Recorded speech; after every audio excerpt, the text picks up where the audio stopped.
Phone numbers 580-5436-580-KIDO. Big story out of Washington is that the president might remove Todd Blanche as his attorney general, his nominee, because you have two Republicans, John Cornyn and Tom Tillis, both folks that will not be coming back, don't want the president to concede a couple things. The libs are going crazy with it. The president goes, I don't really need it. I'll just wait until they're gone and resubmit it myself, and we'll see how it goes. So that's the big story out of Washington, D.C. Kevin Miller with you here. Phone numbers 580-5436-580. KIDO locally, apparently we're going to be in the yellow today, which is pretty good, pretty good. Now, what is yellow? Yellow is moderate. We've been in the red. We've been in the purple. I don't know if we've been in the deep red, but not bad. Not bad indeed. And, of course, some people, which is amazing to me. I was doing some research on this. Some people will be going to Boise State tonight to watch the product of the Savannah Bananas. Like I said, it's not the Savannah Bananas, but it's one of their offshoots, which is incredible. We were talking a little bit about that yesterday, where you have a gentleman by the name of Jesse Cole just came up with these products, and now it's the belle of the ball. So big that ESPN is broadcasting games not only tonight, but tomorrow night, which is always good when we ever have national TV here, which will be wonderful. Although, on the other hand, it's not like we're in the midst of the NFL or college football season or Major League Baseball is going on, but I mean, Major League Baseball has, how many people are carrying Major League Baseball. NASCAR really isn't what it used to be. So, yes, it's good that Banana Ball is here. It's wonderful. It's great, but ESPN probably got tired of, playing, 30 for 30, if you will. So that's the scene there. Phone numbers here 580-5436-580-KIDO. As we take a look at this, the fires are still going, but like I said, we're going to be in the yellow. Temperatures are going to be very hot until Monday or Tuesday. Keep rolling. Other news out of the Middle East, there's been an announcement that if Israel leaves Gaza, Hamas will disarm. Do we have that sound, sweet women? Let's take a listen. Here is General Jack Keane breaking it down for us, courtesy of Fox News on Fox News 580 KIDO. In Gaza. Yeah, well, this is a huge step forward. I mean, clearly this goes back to October of 25 when President Trump brokered the deal, remember, to get the hostages out in exchange for prisoners, to go to a ceasefire, and also to get humanitarian relief in for the Palestinian people. And then they put together a framework going forward which would eventually get Hamas to disarm, give up political and military control, and Israel would pull out of the Gaza area. But of course, Hamas has been resisting all of that for months since that time. 9 months have passed, but the persistence of the Trump team here deserves a lot of credit, and also Egypt participating, Turkey and Qatar in this. So what have we got here? We actually have Hamas wanting to move in this direction. And why is that taking place? Well, one, Hamas had a tactical success on October 7, 23 for sure, but a strategic failure. Why is that? Their organization, 2/3 of the fighters are dead. All of the original leaders are dead. They are a shattered organization, not capable of conducting any consequential attack on Israel. And as such, their major benefactor since that time is at war with the United States and Israel. So they're not able to provide the kind of support and sustainment to Hamas that they're used to getting. Also, they have received support People don't want to talk about it. From Qatar for years, and Turkey as well. And they're not providing any support. They're cutting it off from them, and other benefactors that are individual investors see no future in the organization. So financially and materially, their support is drying up, and they can't recover themselves. So that is added pressure in terms of what is actually taking place here. Now, the key going forward is going to be implementation and verification. And I've looked at this process, and it looks like a pretty good process. There's a lot of verification in it, phased in terms of Hamas has to give up their tunnels, their weapons production, their weapons depots, their heavy weapons, rockets, mortars, eventually their assault weapons. All of that's phased. Israel would withdraw from where it is right now to the yellow line, which is still well within Gaza for sure. It's a buffer zone that they've established on the border of Israel and Gaza itself. All of this will certainly take time, and we can't trust Hamas. We already know that. They lie and they cheat. That's why this verification process that's phased in is going to be critical. And eventually, Palestinian committee would take over control. If this is it, things are working out, there'd be a Palestinian security force and an international stabilization force headed up by a two-star Army general. So the process is moving forward. Many people thought it would never get moving forward because of Hamas's resistance. But this is progress. Credit the Trump team for staying with this and not abandoning it. 9 months later, we have some daylight here and hopefully a path forward that makes sense for everybody. You know, by the way, this portion of the program brought to you by our friends at Team Mazda. We'll tell you about Aaron and Joel and some great deals you can get from them coming up this week. However, 580 KIDO, General Jack Keane is just one of the great analysts that we have here. And we're not hearing that from anybody else. You know, all we ever hear about is negative news concerning the war and everything else.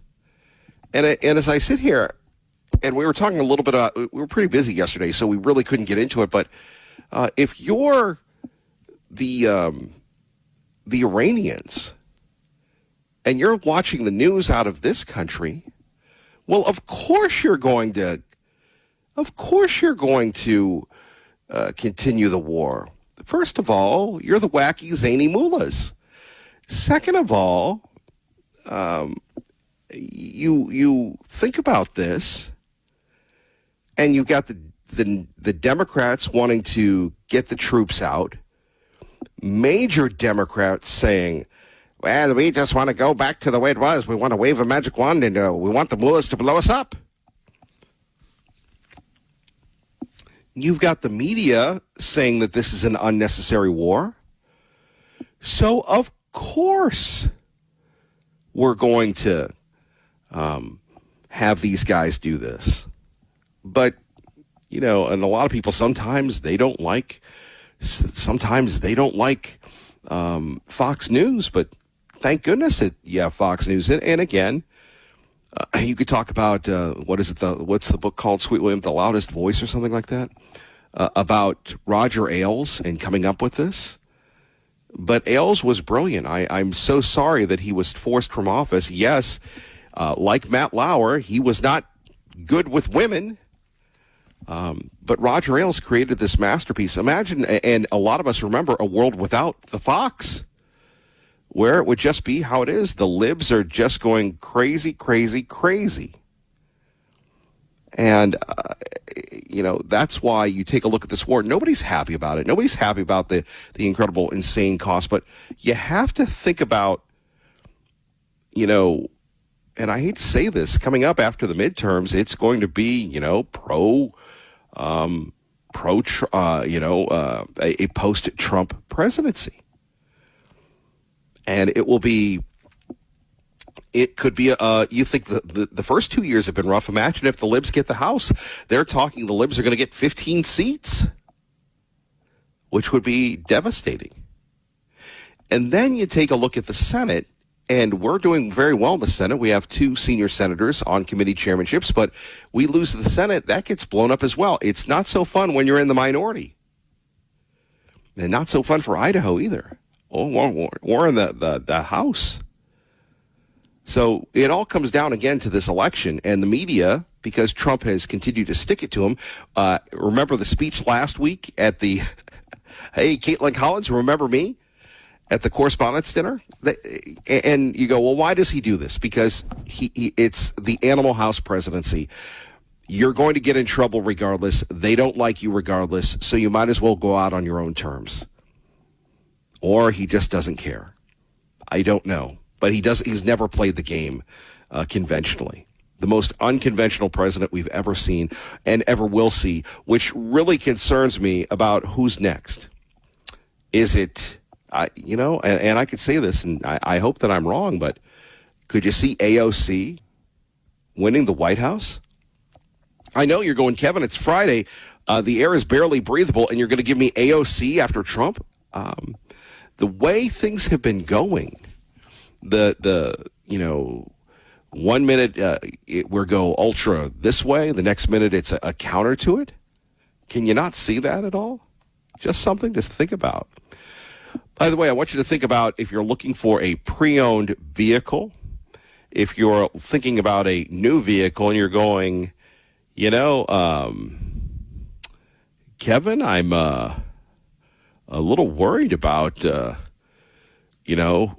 vehicles and costs and everything, and I need to go somewhere where I can get a good deal. Well, have you thought about Mazda? Have you thought about Team Mazda? And you're going to go, well, Kevin, what's so great about Mazda? It's number one in safety and customer satisfaction this year. That's right, Mazda's. And you're going to go, well, Kevin, where can I go to get a good deal on a Mazda? And I go, look, long days in July, but July is just about done, little buddy. That's right. At Team Mazda, July is 33 days long. That's right, not 31.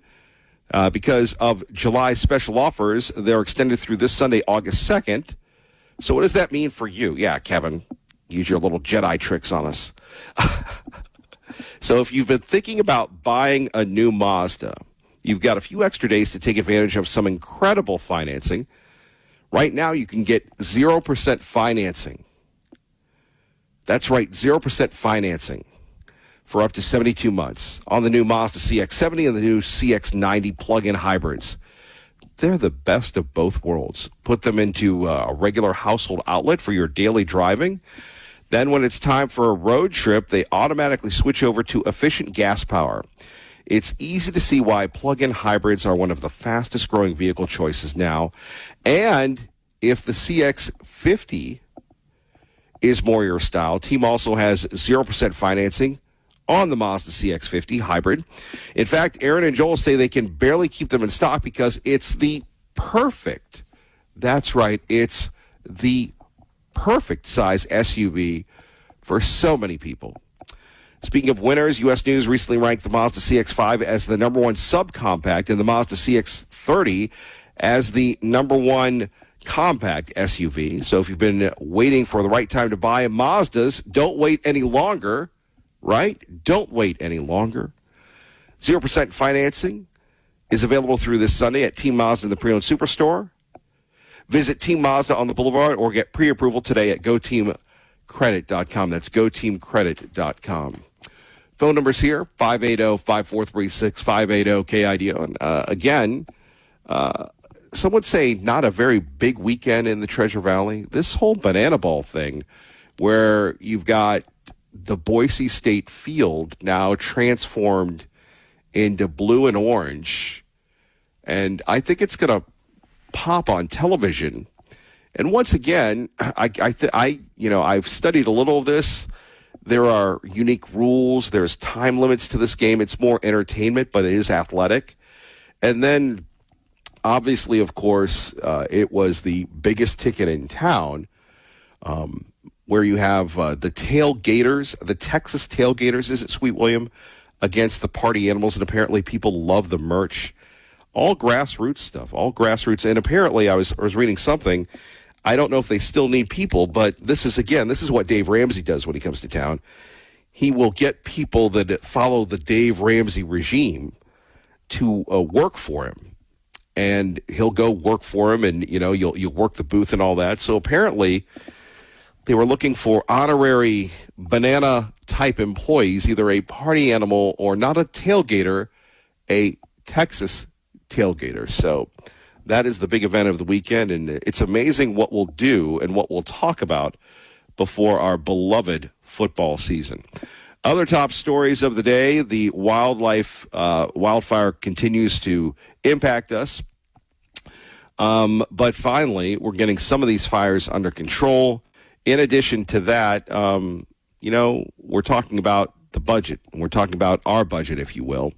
And it's very different when we're looking at how we manage our state and how the country is managed. And anyway, isn't it time that we as a country, as we do with our own selves, double down on fiscal discipline? Think about this. People aren't talking about it, but they haven't passed a CR yet. They haven't passed a CR. And that's going to be trouble if they don't make that happen, because that only hurts the Republicans as the midterms get rolling.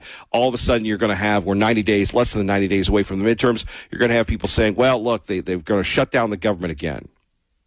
We'll get into that, and we'll take your calls. Our state continues to present itself as the conservative model, while Washington wrestles with, again, immigration, the economy, and education, which is pretty wild stuff. Also, we've had some reports. We told you yesterday, we've had some reports of ice in the area. And I have to tell you, let me give you a disclaimer here. I only saw one report on social media, and it was really strange. And I don't want to really identify what I saw because, again, it was on social media. But it was really odd when they were covering this, apparently, from what I saw, and I'll say allegedly from what I saw, that they went to this construction site, and the construction site, apparently ice was there, and they hauled some people away, and then when they hauled people away, people came in and they wouldn't talk because they were afraid. And I'm going, okay, if that's the case, truly, if that's the case, did we report on their citizenship status, or we just assume that ICE is bad? But like I said before, until I find the story from a credible news source, I'm going to roll. You're going to love this one. I think Kent Goldthorpe's on vacation. But our friends at ACHD, they're asking to renew a vehicle fee that funds roads and safety projects for another 20 years. How about and it's not just ACHD. It's the Idaho Department of Transportation. It's people you can't say no. Have you ever met somebody, and I'm not going to reveal anybody that I know that's like this, but you know what I'm saying? They just can't say no. The nicest people in the world, they can't say no when they should say no. And before you know it, you're volunteering or voluntold to be doing things. That's what that's kind of what I think of, unfortunately, when we're looking at all of this development and everything else. We just can't say no. We can't say no to all the wonderful things that are happening. You know, it's kind of like that high rise that you keep building upon. Anyway, a lot going on. Thank you for starting your day with us. We so appreciate you. The big grass fire continues. We'll give you an update on that. Do want to let you know great stories on our website, KIDOtalkradio.com. We're just a couple weeks away. Well, actually about a month away from the Spirit of Boise Balloon Classic. Hopefully the air will be cleaner then when you can see the balloons every day. And it's such a magical scene. It's so unique to the Treasure Valley, unless you live in New Mexico. But if not, and chances are you don't because you're listening to us, it's so unique, especially, and I mean, we have to do the traffic reports where we tell people you can't look at the balloons flying during morning drive. You just can't, because we want you around, and we don't want you to get into a fender bender. Anyway, that is coming up. So our websites have the complete details of the Spirit of Boise Balloon Classic. You're listening to Kevin Miller, 580 KIDO. 580 KIDO as we continue to roll on this Friday. So we've got the deal dealing with Hamas and Israel, which is pretty good. We'll continue to talk about that. Now, if we could figure out a deal concerning how to stop the enemy. We can't say end the war because I don't think that the Iranians want to end the war. They want to end us. And if you've ever watched fights, been in fights, seen fights, this is one of those things where it's just not going to stop. Now, the question is, and, people are saying, well, we're out of missiles and all these things. We're out of missiles? Really? Well, I'm glad we didn't have these people around during the big one where people were saying, we can't build ships. We can't do anything. America is really turning into the country from I can to we can't. And are you kidding me when you're thinking about this? This is the United States of America. If we go down, and I know you're going, Kevin, it's Friday. What are you talking about? If we go down, what's left of the world? Now, I know a lot of people are on TikTok. They don't care because they think that the Chinese and others are going to treat them well. Maybe they've read about things. But remember what Mao did to those people and how he came to power never really was shared with folks. The people that were murdered by the Chinese on Chinese deaths, murders, simply because they wanted communism. And one of my favorite phrases is Chiang Kai-shek. And of course, we backed Shek, and Sheki lost. Then now you have the country of Taiwan. So this is what we have to deal with China wanting the chips, with China wanting, to steal our proprietary information. The problem with it is, we do a lot of, how should we put this? The state of Idaho does a lot of trade with China. So it's like a drama that never ends. And now we have allegations that they're going to, send missiles to the Iranians. This is craziness. Sometimes, though, you don't have a choice. One more thing about trending this weekend. If you don't know about this banana ball and you want to seem like you know something at work, we'll tell you about that. But first, a crazy Democrat reveals her plans for the Second Amendment. Unconscionable.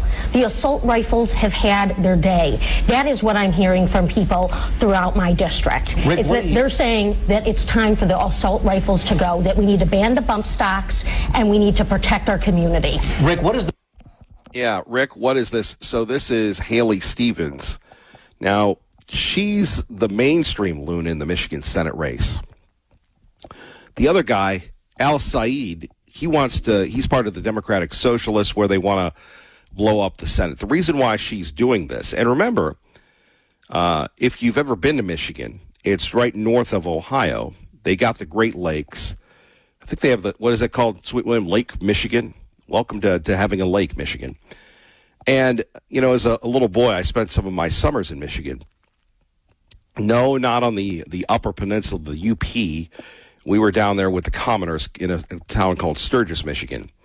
But all you need as a kid is a dock and a lake, right? So Haley Stevens, a congresswoman, she's trying to be a senator, and this Democratic socialist, Al Said, has come out of nowhere, and she's ripping him for being a podcaster. Look, podcasting's pretty lucrative these days, especially if you are a conservative on one hand or a liberal loon on the other. So Bernie Sanders, AOC, Tlaib are all endorsing the Al Said, who has his own issues with Israel and everybody else. But one thing, just like Mandami is doing, and this is brilliant, and I haven't seen a Republican do this. Well, how can you say this when they talk about, but these socialists really resonate when they talk about affordability. and they tell us what we want to hear. Well, the rich are making too much money. We need to price controls and all this. That has never worked. It hasn't worked anywhere. And yet these people are popping. And we're going to see, we could actually, again, you might want to say, well, Kevin Miller, what about the historical analogy to this? And not to alarm people, but and I used to teach history in high school many years ago in another world, another planet, you can Google this. Hitler was elected. The German people elected him, I believe, was a chancellor, and Bismarck was the president, or maybe it was the other way around. And once he got in, then he did whatever he wants. They're telling you what they're going to do. Remember, we played that clip. Blow up the Senate, blow up the House, blow up this, blow up the Supreme Court, get rid of the police. And they're saying it with a straight face. Dr. Abdullah Sayed and I may come from different places, but we're forged from the same fight. For money out of politics, money in your pocket, and Medicare For all. That's the part they can't stand. That's why billionaires are spending millions to bury Abdul and this movement. for all, because wherever you live, however you pray, whoever you vote for, I'm going to fight for you. And we only win. When all of us win. That's right. I'm Abdullah Sayed, and I approve this message. All right. Yay! Wow. That's a big one. That is a big one. We'll talk about it next. Kevin Miller, 580 KIDO. Remember, T Mazda bringing you this portion of the program. Time to get you to work safely and on time. Good morning. Hello, Hey, Al. yeah, good morning. Yeah, you're into the banana rama or rama banana or some other type of banana. But, the problem is, okay, I think there's too many people they've just gone bananas, right? Yeah, that's the problem, Kevin. It's all this delusional, illusional WWE stuff. Let's get down to business. Yesterday I was using irony, okay, and I think you knew I was doing irony, but hey, you got to tap out every once in a while, bro, because you can't take too much truth from Al from Ontario, now can you? Okay, but what we see in this country, unfortunately, is we see Marxism and Islam taking over in America. That's exactly what you see. Okay, and you're talking, oh, well, we're Americans. Yeah. World War II, rah, rah, sis, boom, bob. Kevin, this ain't World War II. Kevin, this doesn't even go back to Reagan. Okay, this is a totally new world. It's a brave new world. And let me tell you something. Without China, we have nothing. You have no medicine, buddy. Listen, everything that we have, everything we make. Oh no, let's just do bananas. Yeah. Is there a point to this? Yeah, there is a point. What's the point to your call? Besides belittling the content of the program, where you're going to have 35,000 people in Boise tonight and tomorrow. I'm simply reporting a fact. No, I agree with you. Somehow you have this fixation of bananas coming out of somebody's fanny. I don't know why you would bring that up, but you did. No, I'm saying you're the banana man. You're the one who's all with the bananas. But no, look at Kevin, what it is, it's a phenomena. Okay, it's a psychological phenomena. It's called the crowd. Okay, you love the crowd, and you love engaging in crowd psychology. Okay, and that's all good, bro. But what I'm saying is this: at some point, the crowd is going to be. What are you saying? Yeah, what are you saying? Because that would be sociology. Yeah, I'm telling you, the crowd's going to be crowded out by China, and they're being crowded out. Okay, because what you see in the military is what? Okay, you see total failure in our military. Oh, you don't like to hear that. But that's exactly what we see. When you see hypersonic missiles from Iran. Oh, here we go again. Don't we have any new material here? Yeah, well, look, it goes back to the weak link, the feminization of the American military. You don't like to talk about that because, oh, wait a minute, yeah, it's all we can't say no. We can't say no. That's the problem, Kevin. You just said it.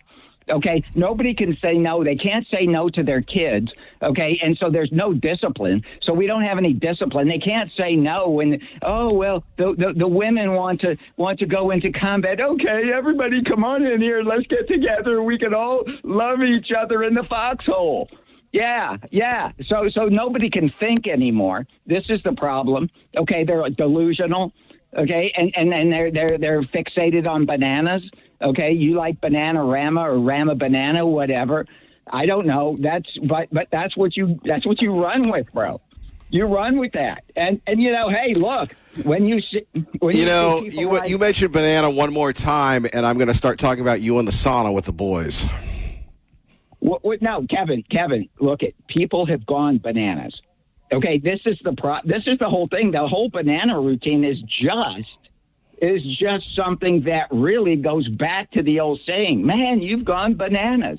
Yeah, we've gone bananas.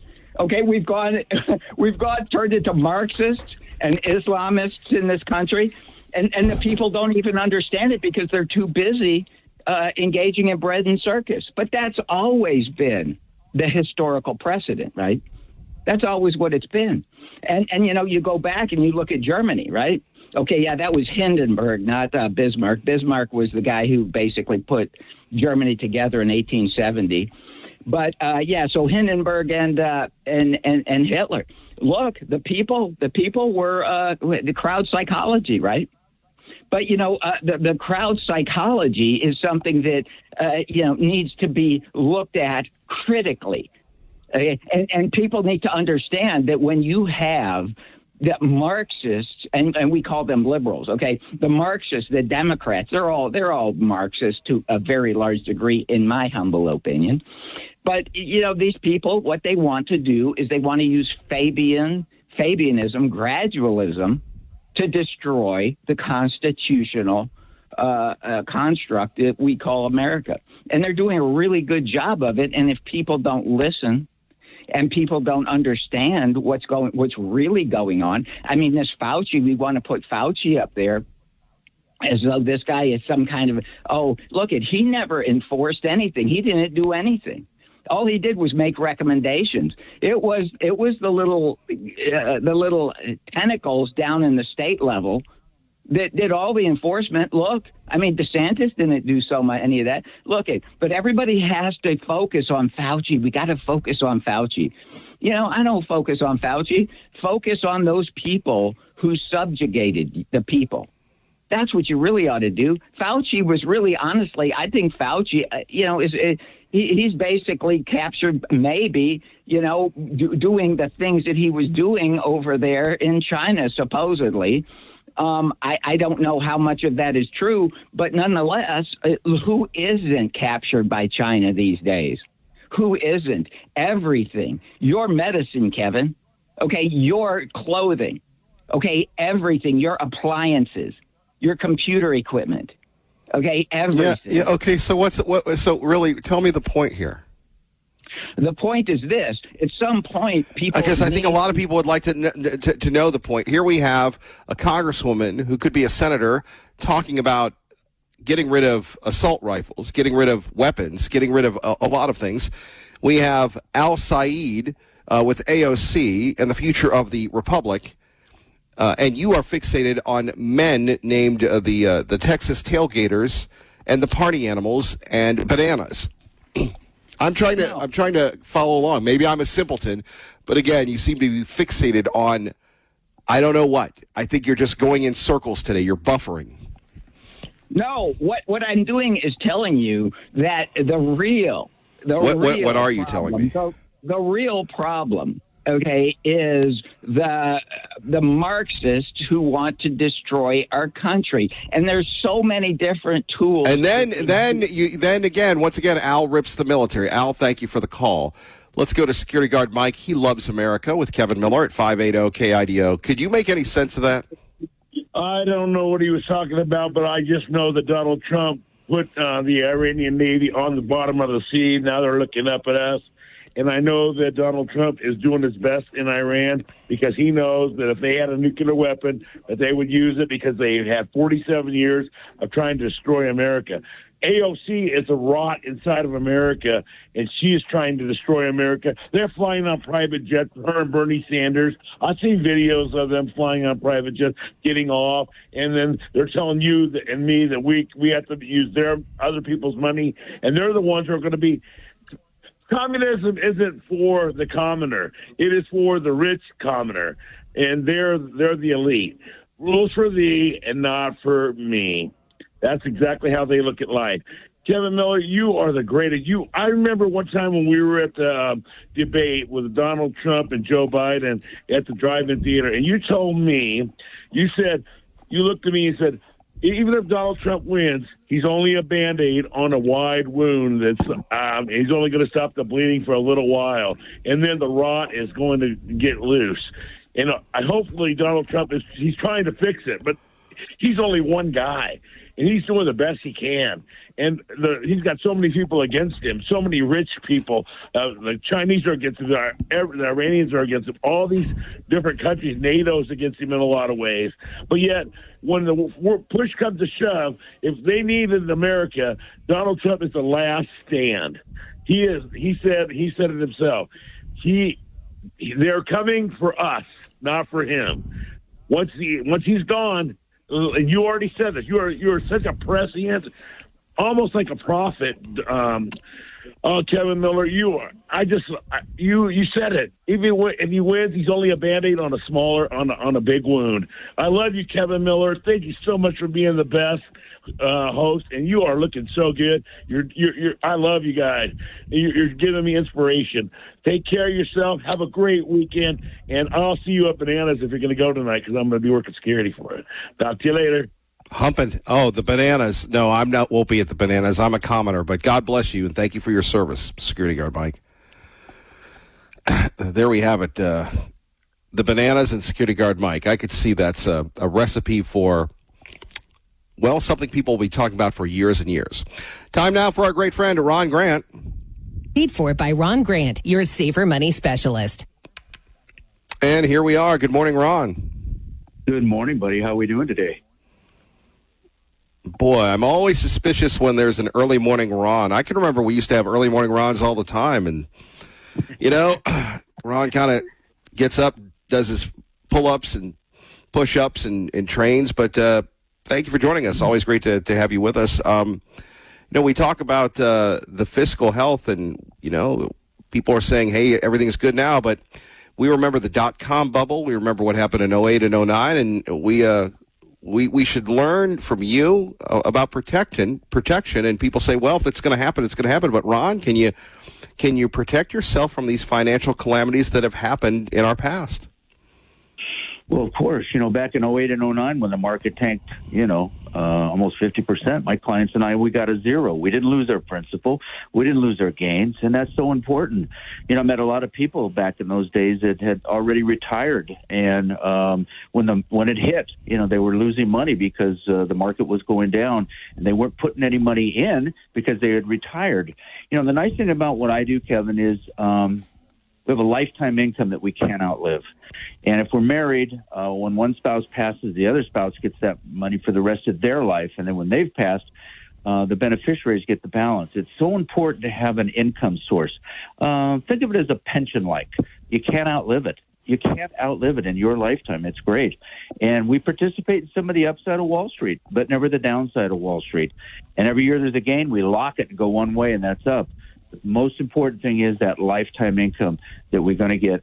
I coined the phrase 17 years ago, mailbox money. I'm going to let you go to your mailbox, pick up a check for the rest of your life. And Wall Street can't say that. Traditional retirement plans can't say that. And Ron, how can people get a hold of you to learn more about these opportunities to protect themselves? Well, knowledge is power. And what I've given the people is the power. I put together a great educational website that they can go on 24/7, articles to read, videos to take a look at, safermoneyspecialist.com. But, let's have a phone conversation right here in the Treasure Valley about how we can make sure that you have a guaranteed income that you can't outlive. zero stock market risk. But most importantly, Kevin, is the legacy protection for you and your family. You worked hard for that money. Don't give it away to the Wall Street casino. So give me a call, 208-660-1372. We appreciate that. Thank you very much, Ron Grant. Thank you, buddy. Have a great day. Paid for by Ron Grant, your safer money specialist. And don't forget Sean Hannity today at 1 at 580 KIDO. This one, if it doesn't wake you up, I don't know what will. Dr. Abdullah Sayed and I may come from different places, but we're forged from the same fight. For money out of politics, money in your pocket, and Medicare. For all. That's the part they can't stand. That's why billionaires are spending millions to bury Abdul and this movement. For all, because wherever you live, however you pray, whoever you vote for, I'm going to fight for you. And we only win When all of us win. That's right. I'm Abdullah Sayed, and I approve this message. All right. Yay! Yay! And I will tell you, it's a slick ad. What is she? Not even 35, 36 yet? Al Said, young, good-looking doctor. And you've got the music, you got the American flag behind him. Who wouldn't vote? I mean, this is very TikTok-y, if you will. I love this where people in power can't stand it. Well, there's a lot of money behind them. And really, in honor of one of our many Star Wars fans, this is all about the Sith. And Bernie Sanders was the Sith Lord, and they took down the Sith Lord, and they thought that the liberals could basically, continue on. And basically, the Sith, the liberals, the loons, the Democratic Socialists are literally taking over the Democratic Party.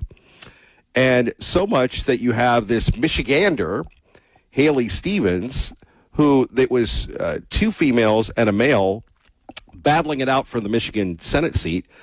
One of the females who criticized Al Said for his dissing of Israel went from the front runner to out the door. Yeah. She endorsed Stevens, and Stevens is getting all the money to take down Al Said because they know that this is not good news for their brand. So much so, she's going to become a gun grabber. This is unconscionable. The assault rifles have had their day. That is what I'm hearing from people throughout my district. Rick, They're saying that it's time for the assault rifles to go, that we need to ban the bump stocks, and we need to protect our community. Rick, what is the... Yeah, I don't think so. More coming up in a minute. Let's get you to work safely and on time at 580 KIDO Traffic. Good morning, Dave. Good morning, Kevin. From the Idaho Pizza Company studio, traffic remains accident-free as you're coming out of Canyon County into Ada County. A good pace on the freeway. Don't forget about construction, McDermott, Chinden, Upton, McMillan. You'll find the orange barrels out there. This summer, say yes to a new CBH home. Yes to up to $30,000 in extras. Fridge, washer, and dryer included. And yes to a payment from the $1,400s per month. Visit cbhhomes.com. That's your traffic now on KIDO. And we've given you the updates nationally. Coming up locally, we'll talk about a few things. How to fight fires. We're going to be in condition yellow today, which is good news. Do want to thank our friends Aaron and Joel for supporting this hour of the program at Team Mazda. Great deals at Team this week. Stay with us. Good morning. Phone number is 580-5436, 580-KIDO. Out to our great friend Jeff Manasso from Fox News Radio. When you hear Fox News on the radio, right here in Idaho, you're listening to 580 KIDO. Mr. Manasso, always a pleasure to have you with us. And as we like to say, happy Friday. Happy Friday, my friend. Here we have it. Once again, the Idaho Connection. We have, actually, he's just down the road from us in Kuna, Mr. Koberger, continuing to make headlines. He's trying to undo his guilty plea that sent him to prison for life in that Supermax just down the road from you, as you say, in the break-in and deadly stabbing attacks in 2025 of 4 University of Idaho students in their off-campus home, for which he received 4 consecutive life sentences without parole. So this is a tall task for him. In his petition, he is filing for post-conviction relief, claiming many things, that his attorneys pressured him into accepting this plea deal for which he pled guilty, that he was misled about his legal options, that his confession was effectively coerced, that he also claims that evidence favorable to the defense was withheld or not properly investigated. I mean, prosecutors had DNA on the knife sheath, and the DNA was his, among many pieces of evidence that were pretty damning to his case. He's asking the court to allow him to withdraw the guilty plea and receive a new trial instead.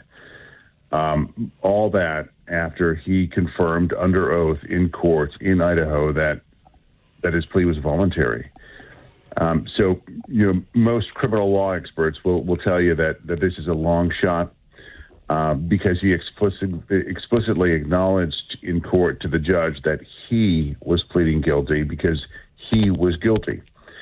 Courts typically require strong evidence that a plea was involuntary or that counsel was constitutionally ineffective before setting it aside. To be clear, his petition doesn't overturn his conviction or sentence. It just begins this likely long, drawn-out legal process in which a court will later decide if his claims warrant further proceedings. Likely not. But his victims' families are chiming in and saying that this is a desperate effort that forces them to relive the trauma, and they're rejecting the coercion allegations, and they argue that the legal process has already played out and it's already established his guilt through the plea.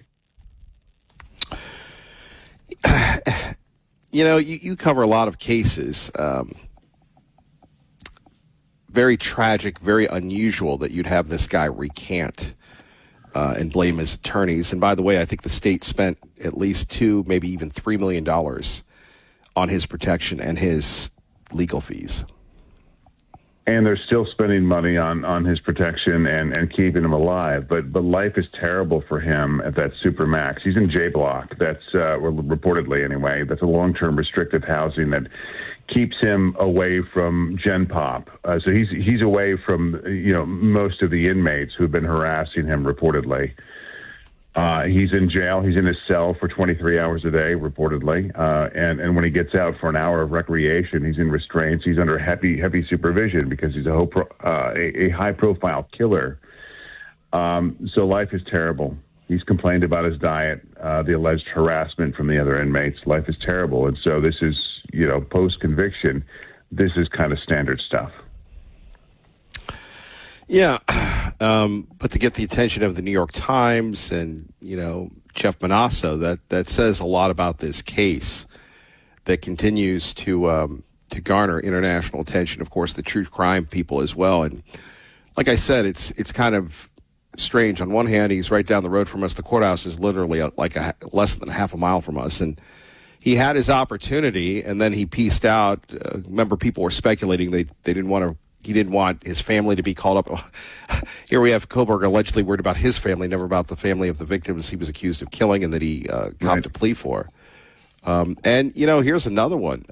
As you know, Jeff, this case will most likely not be heard again. But, many people here on 580 KIDO says, sure, and let's get the death penalty. And now our primary means of execution is the firing squad.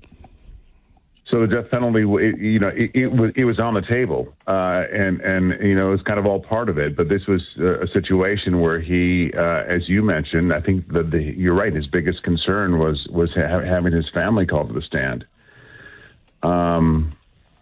Didn't want it, but yeah, he chose to plead guilty. He told the judge. We all heard him. This was a voluntary plea, and so he's living for the rest of his life in prison. The judge said that he'll die in prison, 4 life sentences consecutively. He's not going anywhere. And most legal minds would tell you, unless they come up with something, unless his new team, even if he has a new team, comes up with something significant, this is going to go nowhere, and it won't lead to more proceedings, so he'll be denied. But it's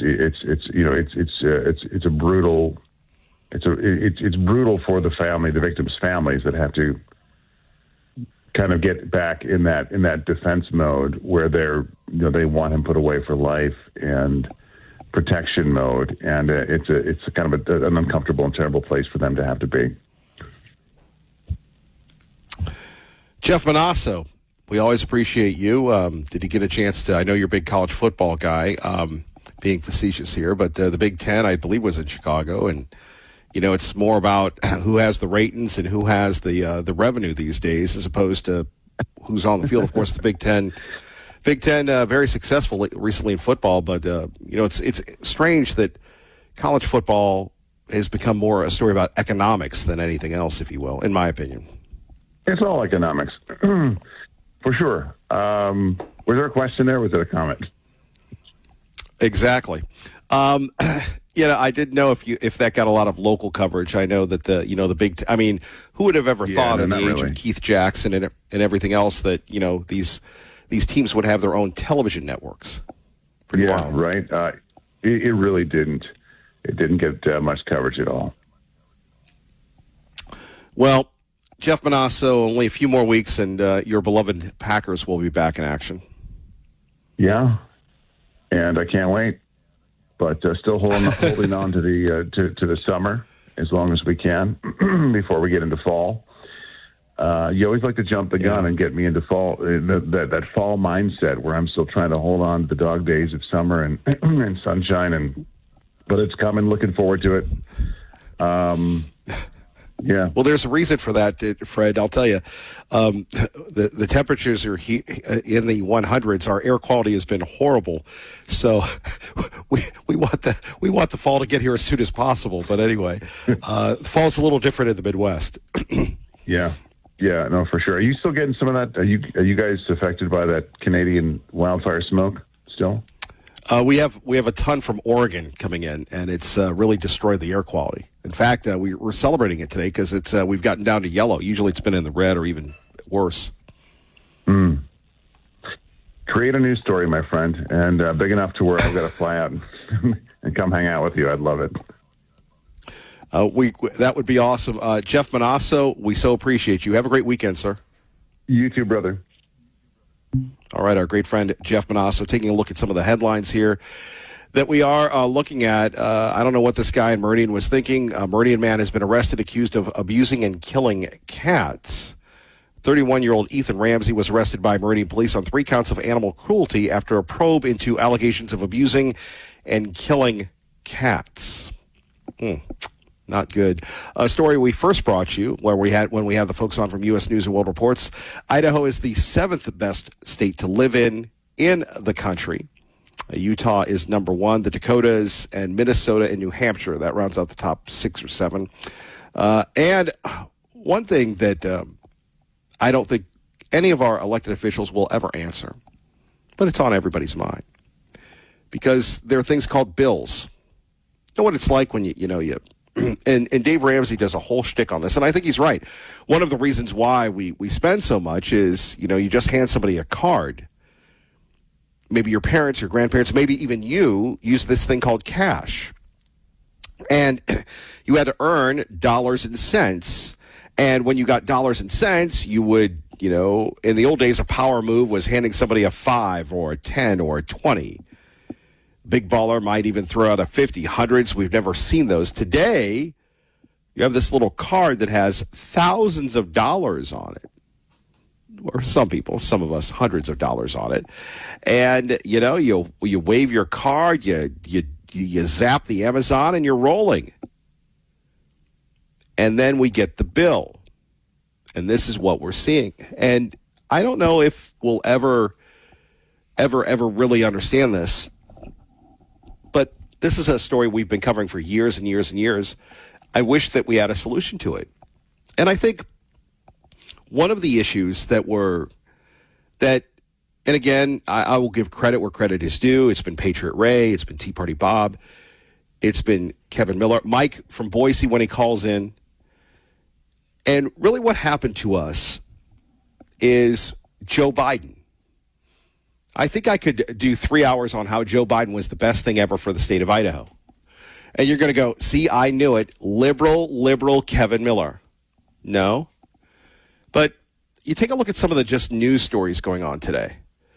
I saw our friend, the ever charismatic chairman of the Ada County Commissioners, Rod Beck, Chairman Beck, on. And they did a lovely story on one of the local channels. And it's about a giant skate park. Okay? Wonderful skate park. And it's the only skate park in the Greenbelt, and you can go to woo, woo, woo, and do the dipsy-do. Now, again, the Ada County Commissioners and I, we go back and forth on whether or not the soccer team was great. And look, they're good partners.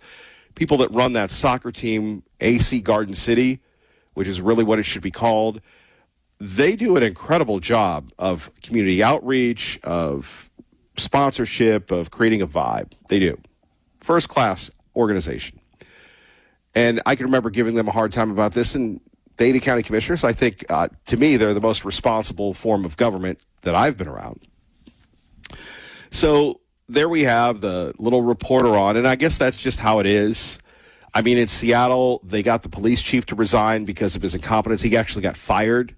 The socialist mayor of Seattle fired the, incompetent police chief. Now, I guess he'll go live in Chicago because he made her look bad. In Boise, sunshine, unicorns, and rainbows. But the big story was, hey, we've got this great skate park, and this is wonderful, and it didn't cost anybody anything. It was from the federal government. Mayor McLean, she announced a new program. I think she threw in the Biden administration. This had been in the works for a while. More money from the feds. So on one hand, we have the state that when we had Senator Santorum on years ago, he goes, that's why you people moved here, to be, not have the government tell you what to do. Well, bro, I moved here for the gig. But the thing that gets me is we're so reliant on the federal government. Look, I'm not going to speak out against parks and recreation, but here we're celebrating it. It's great. It's wonderful. And the politicians are no dummies. They get these federal grants, and apparently, according to the commissioner, it's the number one park in America out of 265 parks. This one is number one. It's not completed yet. And it employs people. It gives people jobs, but it's socialism. And you take a look at the state of Idaho, and why did we have all these surpluses that we didn't spend money on the prisons? We threw money at the schools that hasn't resonated. And it was Biden's socialism. One of the things that I admire about you people, and you people that work outdoors, you people that weld, you people that, like Edwin or Nicole or Mike, that work delivery, you produce every day. Unlike the government, you pay your taxes every day. And yet, here we have it at 580-5436-580-KIDO, that if we didn't get the socialist money from the socialist national government, we would be where? We wouldn't have these new shiny objects. And yet still we have ACHD saying that they want to raise your taxes. Well, the rubber has hit the road with all of us, it appears, because we have so much going on here where, the growth has come in. I don't blame that. Have you seen any of these other states? I mean, we give you the Seattle update. Remember during, the pandemic, Portland was on fire. We would do that as well. But I'm thinking about this, and, growth didn't pay for itself. Growth can't pay for itself. So we're going to be paying for it with higher taxes. Boise raising taxes. Meridian raising taxes. And not one person has said, can't you do more with less? Oh, the rumor in Meridian is that they took the Biden money, which was always temporary. And people said, I can remember having this conversation at the time. Now you take the Biden money. Are you going to have enough money when the Biden money runs out? Well, the Biden money's out, apparently, and now it's time to raise taxes, and we don't have any watchdogs except Mark, and he only focuses in on Eagle, Idaho. So, again, here we have a ballot initiative to take away Idaho being pro-life. At least you get to vote on it in Ada County. So here we have a ballot measure that will ask Ada County voters to extend a vehicle registration fee that has funded road safety projects since the 1990s. Now, it's not going to increase the fee, but it would extend the current rate. I don't see that happening. I think people are just going to go, I don't want to pay any taxes. I mean, how many people outside the city of Boise vote to raise taxes? What are the current rates? If you have a car that's over 7 years old, $24. $36 for a car, 3 to 7. If you bought a new car, $42. $16 for school buses, shuttles, and taxis. $8 for motorcycles. I don't see a registration here for trucks.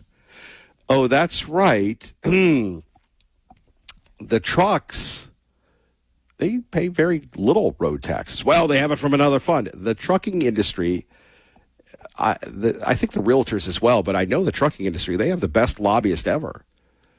Because, quite frankly, when it comes to roads and bridges and everything else, we're paying more, the little vehicles, than the trucks. And I don't mind trucks. People, that drive the truck, that's a tough job, man. I look at those folks and I admire them, especially on these wavy little streets that were not built for the massive vehicles needed to build these palaces of opulence that we call subdivisions these days. So, again, taxes. And maybe we just all are made of money. We don't really care. If you want great quality, an incredible warranty, and you want to get the ROIs we like to talk about, Window World Boise. That's right, windowworldboise.com. One of the great side effects of having the weather that we're having, easy to get those windows done. And I know there are a lot of people that get a lot of propaganda. I still get the propaganda. I can remember a friend of mine going, hey, man, I got this window, that window. I go, dude, it will break the bank. I can tell you who I've used to get my windows, and I paid for my windows. Some would say I'm still paying for my windows. Yes, that would be true. But we're talking about Window World Boise, Boise's exterior remodeler. And really, you can get deals and schmeals, but you want those windows fixed. You want the patio doors, the siding, taken care of with a locally veteran-owned company on Chinden Boulevard. Limited time only, 0% interest for 18 months, which is, whatever these deals are. I mean, again, you go back and forth with this. I don't know. I get confused when I get these mailers. That's why I called my friend Yo, and I've worked with Yo. Yo used to work here before he became the Window King. And I called him at 614-3188. We've done their show from the showroom. Windows, patio doors, siding, entry doors. And I'm very happy with that. It's keeping out all the bad air, which is good these days. WindowWorldBoise.com. Please tell them Kevin Miller sent you. Coming up, we've talked about the local and state economy. We'll take a look at inflation next. Kevin Miller, 580 KIDO. Talking more about the economy, if you will. Stephen Moore, who loves Idaho, big friend of the president. We've had him on before at 580 KIDO, talking about inflation and what we're not hearing elsewhere. Great cities in America. You're in one of them right now, Maria, in New York City. They have been taken over by socialist mayors. So you've got Zohran Mamdani in New York. You've got my home city of Chicago, which is run by Brandon Johnson, who's a socialist. Los Angeles has an election between two candidates. It's Tweedledee and Tweedledum. They're both socialists. And look at Seattle. And so this is a very dangerous trend in America. And shame on the sort of the Democrats, who are in the mainstream, who are not speaking out against this. And so it is a dangerous thing. Stephen Moore, that's great, but what are they going to do? They are speaking out against it, and they're saying, look, we're about ready to be overwhelmed. Now, why are the interest rates rising? I believe it is in large part because we have spending out of control in Washington. The single best thing we could do to reduce inflation and to bring interest rates down would be to cut government spending. And yet we can't get Congress to cut virtually anything out of the budget. And Trump... That's a good point. When we're looking at this run of Congress, we've had one government shutdown. The libs are going to try to put in another one because they want the fix to be in. We all know that midterms, with the exception of Joe Biden's last one, the midterms are not great for the good guys, not great for the incumbents.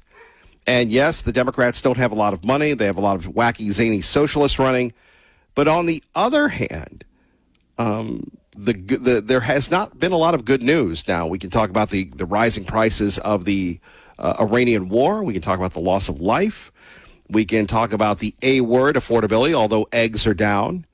You go to, it's ridiculous if you go anywhere, the price of food. It's crazy. Now, what do you do about it? Well, at 580-5436, 580-KIDO, I think you legitimately try to put the rubber to the road. And I don't know if you can. Mike Johnson does everything he can. He's has a 2 or 3 seat majority. So he's dependent on building a coalition. And you know how it is. The less the majority, the more the minority folks have in their power. So one vote here or there could make a difference.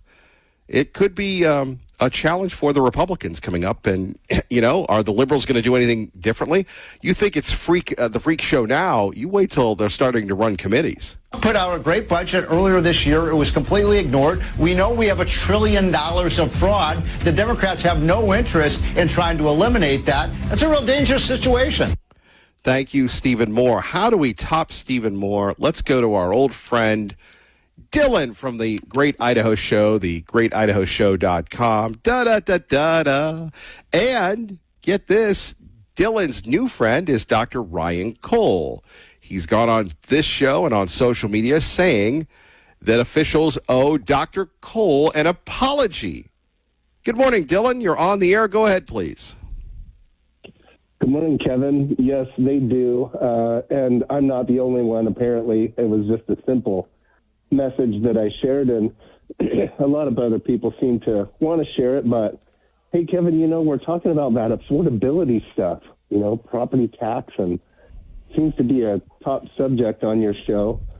I was just looking at my property tax. I bought my home in 2005. I was lucky enough to get ahead of the real start of the self-destruction of Idaho, and I paid $178,000 for my home. At that time, my property, my primary residence exemption was $125,000. So I was going to pay tax on, just under $30,000 for that year, whatever the percentages were. Well, now my home is, by the city appraised, or by their guess or assumption, at $550,000, yet that $125,000 primary residence exemption has not changed. Well, that's a very wide difference. So now where is this slide rule of money that they are extra collecting because of the values of the home have gone up, yet the association to the primary resident taxpayer has done utterly nothing? It's a classic tax and spend scenario. I know these are all buzzwords, but it's not only are they continuing to increase the taxes, but the real tax of inflation is taxing us across the board in so many more ways. And it's a dire irresponsibility. I took out a mortgage in 2005, assuming that I was going to make whatever I was making at that time for 30 years, like many Idahoans did. Well, and look, at that time you were like a vice president. You were a suit. You had sold out. You were a slave, indentured servant, and then your world went topsy-turvy, and all of a sudden you're a liberated man. Yeah, through a lot of pain. the W-2 is absolutely corporate slavery. And, you know, the conservative was all built around self-independence and self-responsibility and allowing those businesses to start. It's not easy out there, Kevin. The cost of entry into a small business is getting nearly impossible, and everybody's just accepting it, getting in line, hoping for new jobs are provided by somebody else, hoping to get one of those jobs so they can get a mortgage that next year could cost you more than it did the year before, because we have an utterly broken system. Well, the system is we're dependent on, to quote Al in Ontario, Uncle Sugar. And Uncle Sugar cut off the money, if you will. And without the money, without that, here we are, these local municipalities raising money and raising taxes. And I don't really see anybody besides you and me belly aching about this. Well, America has lost its way since the Boston Tea Party, because what we now know for 100% fact is once the tax is allowed, it not only will continue, but it will grow. They will spend it, and then it becomes to a point of no return. Property tax being a perfect example. Getting rid of property taxes, we can do it. We can do it through mining. You know, we can sell minerals. We can do it through all these ways. Property tax is a system set up that pays for your sheriff, your EMS, your roads, all of this, what we actually believe is a limited government. And we really think we're going to be out there and just destroy property tax and get rid of it, and the counties are going to be like, well, where do we get our money? It's a joke. It's not going to happen. You know it, Kevin. You are very wise. It's a virtue signal, but you know, where does this stop? You just talked about Meridian signing up for federal money. All federal money is temporary, and once you take it, they spend it, act like it's going to be there forever, and then go make up for the loss somewhere else, and it comes right out of your daily pocket. When you really add it up, when you look at all the taxes, oh my goodness, you've got grocery tax and gas tax and, you know, all your licensing and registration and property tax. It's we're far beyond a conservative government.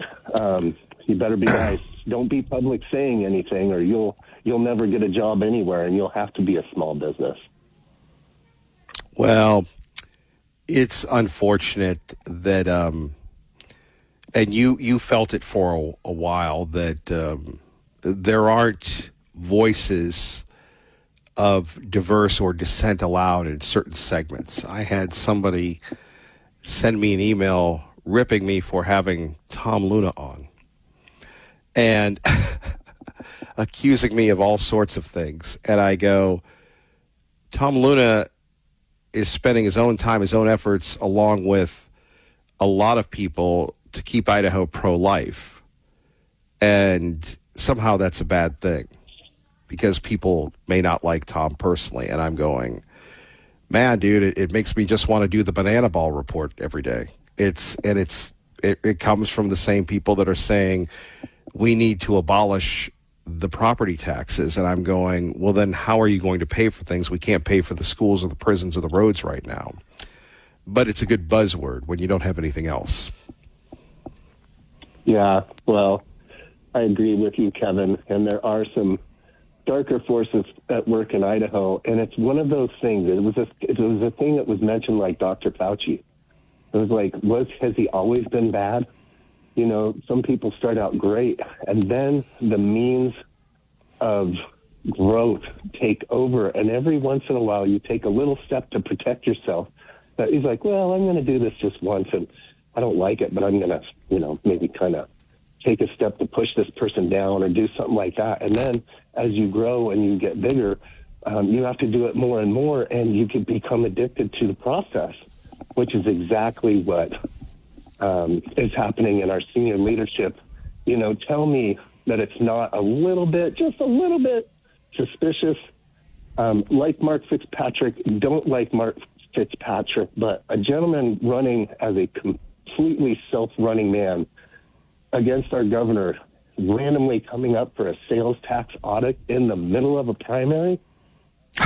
Ridiculous. Well, like, are you kidding me? and that's and hold on, I got to let you go on this one. Didn't I warn you when you ran for office bad things could happen? Did I not? Did I not tell you not to run for public office? Well, Kevin, I learned, and I think that they opened up my eyes. And yes, Kevin, you told me not to. Yeah, and I love you to death, and this is unfortunate that these things just coincidentally happen. Dylan, I got to run. 580 KIDO traffic. Good morning, Kevin. I remember on a past program you were talking about, you're making fun of people on NPR, how they all sound like they're on lithium and tranquilizers. Like there's an NPR voice. And in order to, make fun of these people some more and have fun at their expense, any chance we could do like an NPR Voices Day? You could be NPR Kevin, I could be NPR Chandler.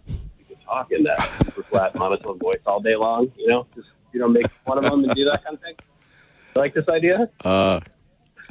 Yeah, it's so funny because they're also milquetoast and they're also, and then the car went over the cliff. Welcome to Morning Edition. Yes, we must speak very slow to stretch out what we don't have anything to talk about. Yes, by the way, Republicans are very evil, and we would never allow Al from Ontario on because it would be a clash of cultures. That's very interesting to say that, Kevin. I think I completely agree. And then throw in some analogy of something really obscure. Yeah. So NPR Kevin, I love it. The Ryan Kohlberger thing is rather interesting because there's a phenomenon whereby women like to send love letters and propose. My question is, now that Kohlberger has been in prison and incarcerated for an extended period of time, how many love letters, how many marriage proposals has he received? Perhaps you could put your ace reporter Savage on it to reach out to the prison and see how many love letters and what kind of stuff you get. Because it's got to be happening, right? I mean, this is how it works, right? Women killer, women want to marry him. Or maybe the boys would like to marry him. Oh, well, that's right. Gay marriage is legal. I hadn't thought of that angle. They just get a lot of gay marriage. So, yeah. I don't know about that.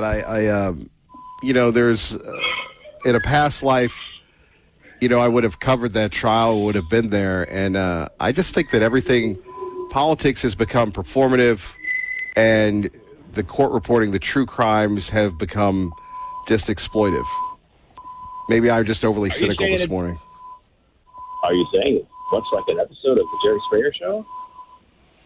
Well, you are. Let's go back and take a look at the archives. Jerry Springer was the mayor of Cincinnati, Ohio, and did a show where he had people yelling at everyone, and it was a triggering show. I can't do that anymore. I think that's just the way it is, where everything is Donald Trump is the worst ever and all this, and I don't know. Maybe it comes with getting older that you've seen things more than once in your life. Okay. Well, Kevin, I thank you very much for your analysis and your reporting.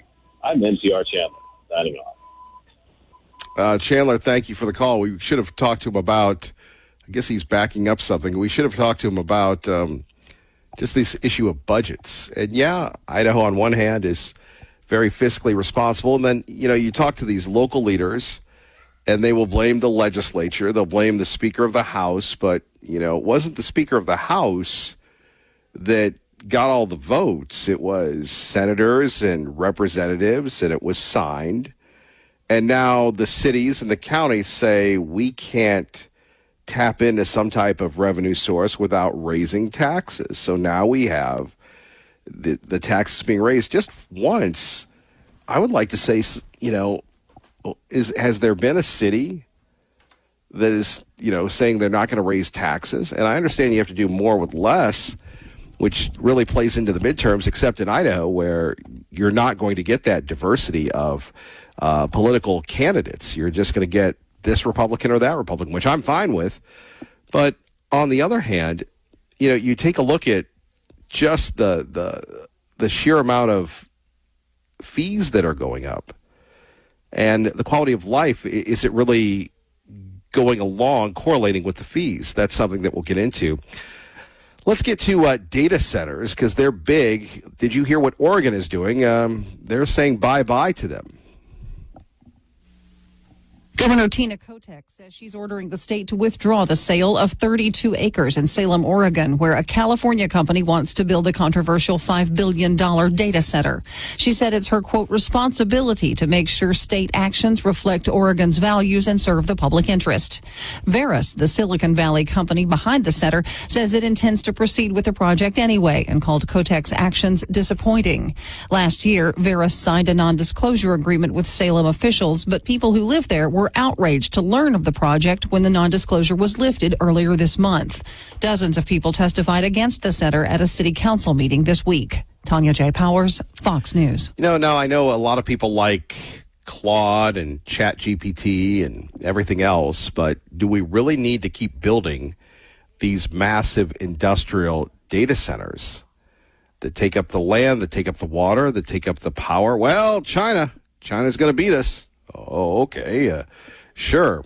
Now, it's one thing when you say the libs in Oregon, they don't want that thing there. California says they're going to do it anyway. Pretty wild when you think about it. And I'm going, shouldn't we have more public hearings? Now, it's been my experience. We have public hearings and people come out, and whether it's in Caldwell with the flock cameras or anywhere else, people just, they aren't heard. And I that's where, if it were easy, everybody would be doing it, but it isn't. To get basically these people accountable, to get these people, in line. I mean, it's scary when you're looking at the rise of taxes locally, and I'm not really hearing a lot of opposition. And you're going to go, well, Kevin Miller, well, that's where you come in at 580-5436, 580-KIDO, because they don't really want to listen or admit that they listen, but they do. I hear about it enough as it is. Like I said, but these are real life issues, and maybe there are very little people that are impacted by the rates going up. But whether it's Ada County, whether it's ACHD, whether it's Meridian, whether it's Boise, wouldn't it be nice to have a moratorium on raising taxes? Is that asking too much to do that? To just not raise taxes? To have some justification for this?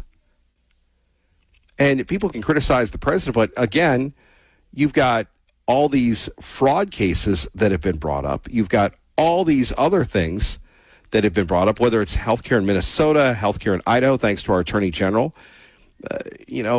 We should be taking a look at that locally and seeing, do we really need to raise taxes, or can we take a look at whether or not there is waste, fraud, or abuse? Waste, fraud, or abuse. And you know how it is. You get your house in order, and then you go to the boss. It'd be nice if we lived in a world where we could tell our boss, yeah, boss, I need this, this, and this. And if your boss is smart, if they're a good boss, they're going to push back on you. Well, have you done everything to your highest ability? Well, then we need to look at greater compensation. But if you're only showing up to work half the time and you're not very efficient, and, some places that, it doesn't really matter, it's the time in the job, you get a raise, but usually you have to produce. That's not asking too much of our local cities and counties, is it? We'll talk about those issues and more coming up. Do want to thank our friends at Window World Boise, windowworldboise.com. Check them out today. Kevin Miller, 580 KIDO. Living entirely alone. No MJ. No one. After having voluntarily erased himself from the lives and memories of those he loves, crime fighting in a New York that no longer knows his name, but as the demands on him intensify. I'm sorry, but you're in danger. What? I promised you that I would keep you safe. Please, you just have to trust me. Come on. Fine. The pressure sparks a surprising physical evolution that threatens his existence, even as a strange new pattern of crimes give rise to one of the most powerful threats he's ever faced. Michelle Polino, Fox News. There we have it. Tom Holland ruling the world. Apparently, the Odyssey is just getting incredible reviews, even though it's 3 hours. Matt Damon, hard to believe Matt Damon has been around so long. He's the old guy in it. Tom Holland is in it with his wife. What's her name? Zendaya. And, of course, they're in the Spider-Man franchise. So if you're looking for something to do, I mean, how many of us really go to the movies anymore?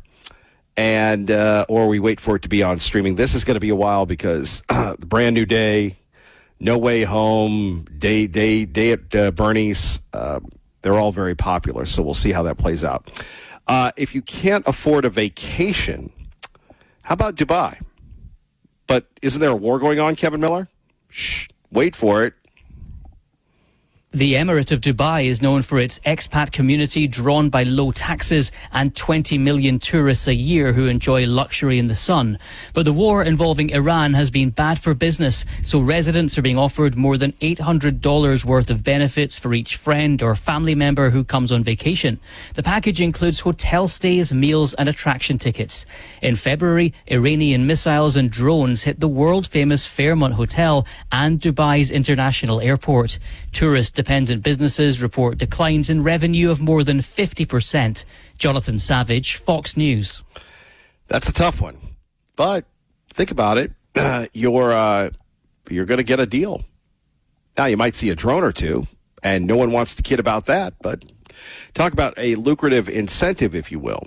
Let's get you to work safely and on time. Hard to believe. 2 hours down, 2 to go at 580 KIDO. Good morning, Dave. Good morning, Kevin. From the Idaho Pizza Company studio, traffic on the freeway eastbound out of Canyon County into Ada County. We're looking good there. Typical delays at this point.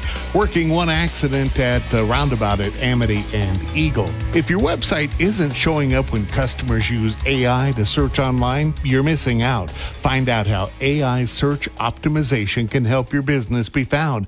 Email lucas.babin, B-A-B-I-N, at townsquaremedia.com. I'm Dave Burnett. That's your traffic now on KIDO. Appreciate that. Kevin Miller in the morning at KIDO Talk Radio. Phone numbers here, 580-5436, 580-KIDO. Remember, you can get us on YouTube, which in a weird way, I found it more easier.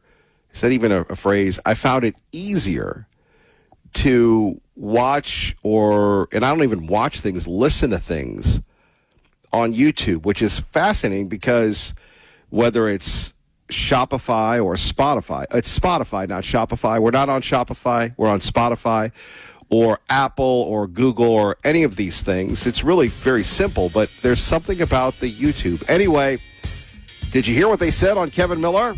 Don't miss a minute. YouTube and podcasting. We're rolling. Kevin Miller, 580 KIDO. 580-5436, 580-KIDO. What's going on? Well, for those of you, some of the people that are lucky, you're going to go see the Banana Ball tonight. What is it, 30,000, 35,000 people? Got to give it to Boise State and the athletic department team. Our friend Mr. Dickey there doing a great job of producing more and more revenue.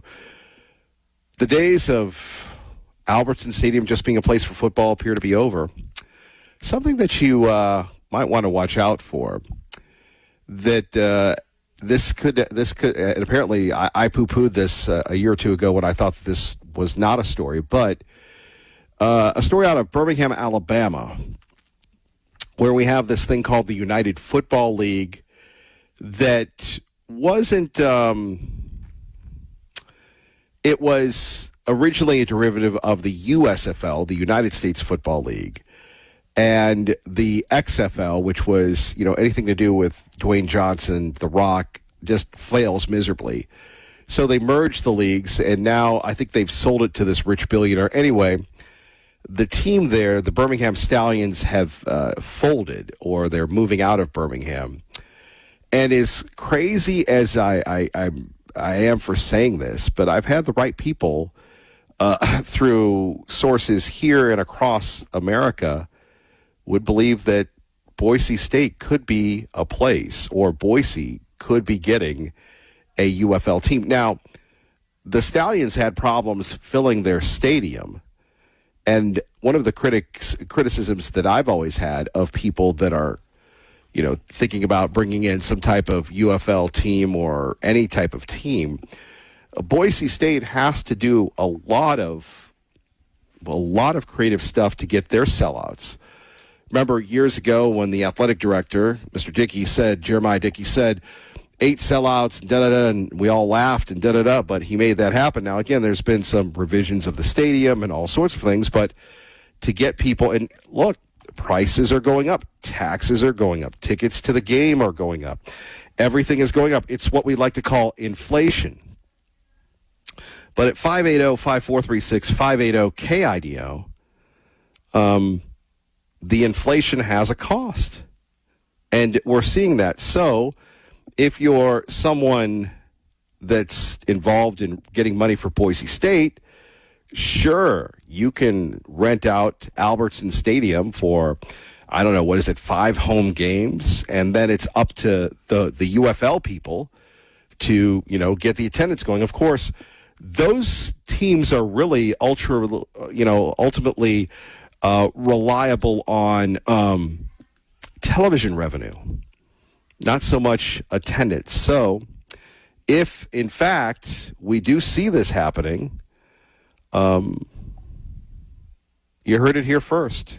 Now, I don't know if that really changes anything in your world or my world, but not a bad deal, I guess. I feel sorry for those folks in Alabama.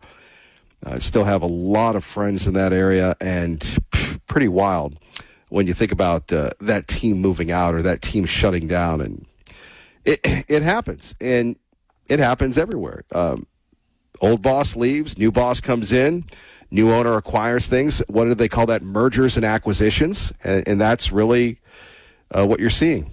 So, I could say, well, how do you feel about this? Would you like a pro team? I remember, what was it, the Boise Burn? Remember them, the old indoor team?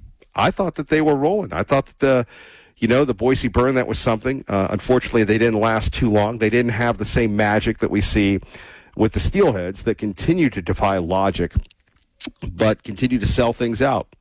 Are you a veteran? Are you perhaps looking for a new career, one that is very stable? Well, the president has an idea for you. Here's our own Jared Halpern. As the Transportation Department clamps down on commercial driver's licenses obtained by undocumented and non-English speaking immigrants, the Trump administration is simultaneously trying to transition veterans to become truck drivers. They're going to be given a very quick pass. We're going to teach them. They're going to learn. If they didn't drive a truck in the military, but they're going to learn, and they're going to learn very quickly. President Trump says the Freedom Haulers initiative will connect military veterans groups with the trucking industry. More than 28,000 CDLs have been canceled after federal officials say they were improperly issued to non-citizen truck drivers. At the White House, Jared Halpern, Fox News. Well, a good point. And again, thank goodness for the Trump administration. Thank goodness for Secretary of Transportation Sean Duffy, who exposed this. And unfortunately, we've had so many people be victims of these folks that should not be on the roads, should not be driving cars or anything. And we don't need Americans to be victims of people that are incompetent, people that are corrupt, people that are literally stealing from us. So, people have tried to bring in, and this happened in the late 90s, where thanks to NAFTA, you had the government relaxing regulations on Mexican truck drivers. There used to be a requirement that you could only go into Texas or parts of Texas because Mexican trucks don't have the same safety requirements that the American trucking industry has. And I know we have a lot of over-the-road haulers. I know our man Lee Joe loves driving the big trucks. To me, those people are heroes. I saw a FedEx triple driving through the streets the other day, and I'm going, the skill it takes to do that, man, dude. And you talk about dealing with stress. First of all, you have people in their little 4-cylinders that are going, and then you have just this massive amount of, for lack of a better term, girth or mass, and you do it day in and day out, and you get highly compensated for it. So you should have the highest qualifications. Obviously, being a military veteran, the highest qualifications. Obviously, the training and knowing the language and knowing the rules of the road, another advantage. It's funny, not all military veterans are cut out for this. I had a friend of mine in the military. I don't know if he was a friend, but he was a colleague in a unit. You ever have just one of those strange odd ducks? Yeah, like you, Kevin Miller. Yeah, with their own idiosyncrasies. And he would talk like this and very calm and very mellow. And then he drove a truck, and I go, they gave you a truck? Yeah, well, I crashed it, but then they fired me, and now I'm looking for another job. And you're going, woo, okay. Which, again, not all military veterans are cut out to drive trucks, but this is one thing, and people have a problem with Donald Trump. He does bring it home about, being pro-American. And there's nothing wrong with that. We should all be that way. Instead of talking about socialism this and billionaires that. A wasp that lays its larvae in other bugs, and the larvae in those other bugs take over their command and control system, and they drive the other bug around to the places that are optimal for the survival of the larvae. That's a little bit like what our government is like right now. So this isn't some kook. This is a senator by the name of Whitehouse going on some type of unhinged rant about the government being run from the inside by the billionaire larvae. There is a bug, a wasp, that lays its larvae in other bugs, and the larvae in those other bugs take over their command and control system, and they drive the other bug around to the places that are optimal for the survival of the larvae. That's a little bit like what our government is like right now. Yeah. And this guy gets elected, wouldn't get elected in Idaho, but other parts of the country where we vilify people of wealth. Look, you have a lot of people that do a lot of things that, are all about vilifying people. I get that. But just to kind of go on these unhinged rants, and you know the people that soak this up, the Al Saids, the AOCs, the Bernie Sanders. We want to abolish the Senate. I want to abolish SCOTUS. I want to abolish everything. I want to defund the police, which you think, okay, well then look at what happened in Seattle with that shooting. And the police chief was in Texas, and apparently it was rumored that he had like a little one-room apartment or a small home, and he really lived in Chicago. And that was allowed to go. Now, why do they hate the billionaires? Well, simply because the billionaires have decided they're going to put their money where their mouth is, and they're going to try to really save the midterms, if you will. Well, number one, think about where we were this time last summer. Elon Musk was mad at the president, mad at the party, and was threatening to start another political party. Now he's going to spend $100 million for the Republicans. Thank God, because he was an integral part of the Republicans winning in 2024, and the party needs him. And he's going to be better off, I think, with Republicans than Democrats for the rest of his life. But, it's interesting. When I interviewed Elon for the book that I wrote about President Trump's first 100 days in office, I could tell then, and this was last year, that he was kind of bent out of shape with both parties in Washington. He didn't think there were enough people in Washington who shared his concerns about the national debt, the immigration crisis, the looming, what he thinks is maybe a bankruptcy crisis for the United States of America when you consider $40 trillion in debts. Yeah. So the band is coming back together because he's not the billionaire larvae that he is with the Democrats. And by the way, the Democrats do have big money behind them. They're not all wearing, Birkenstock and, burlap. They have a lot of money behind them. One being George Soros and other issues that allow them to make a lot of money. But here we have Elon Musk bringing in money. The problem is that if you have money and no message, you're in trouble. And that's where we are. So there we have a few of these issues here. Do want to remind you, our sponsor of this portion of the program, our great friends at Treasure Valley Subaru. They do such wonderful work for all of us in the community, whether it's the Idaho Humane Society, whether it's, I believe they have one of the police officers on talking about taking care of kids and dogs and everything else, not to keep your dog or your kid in a car. These are hot days.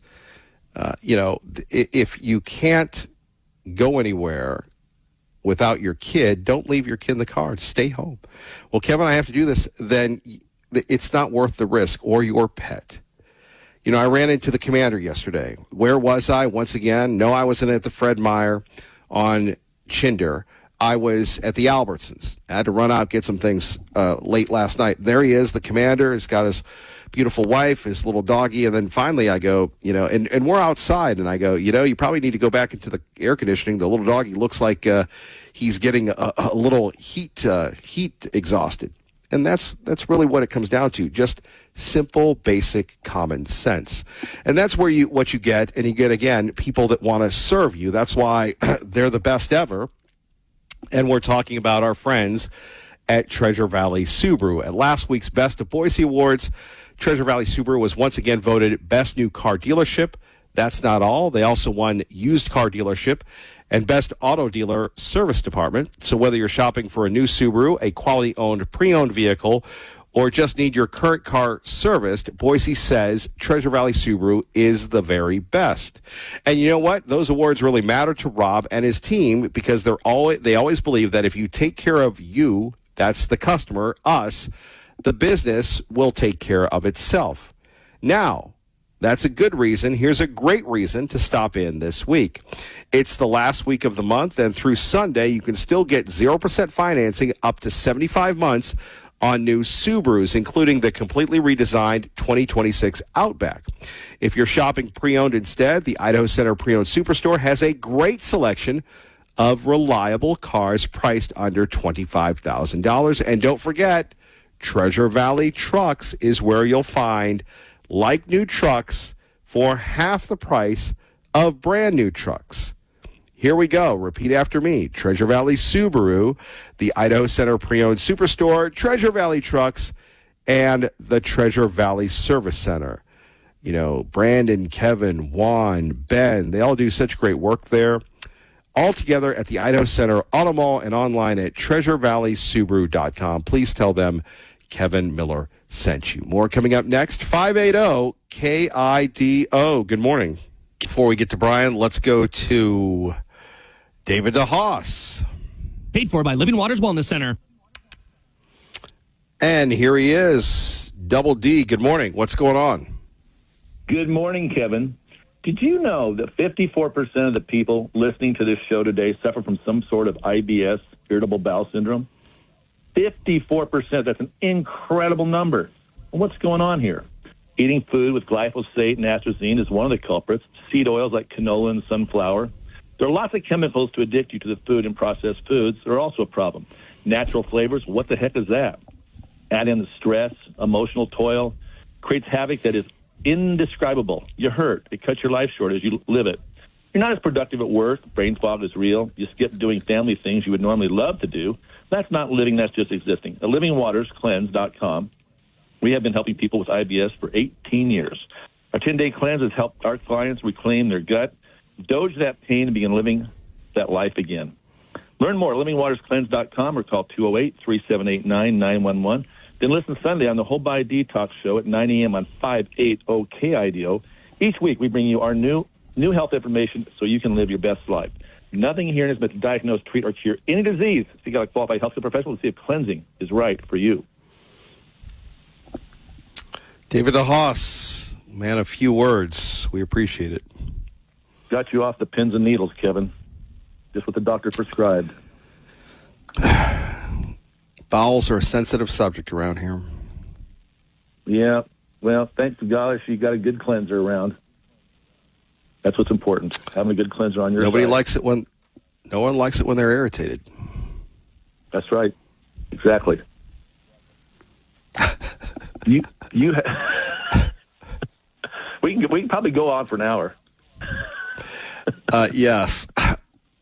David DeHaas, we appreciate you. We will tune in on Sunday morning at 9. Thank you, sir. Thank you, sir. Have a blessed week. Paid for by Living Waters Wellness Center. Let's hear what Brian has to say at 580 KIDO. Brian, good morning.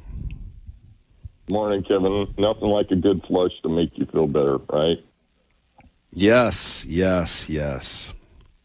So I want to help with the truck driving thing, and what my suggestion is pretty simple.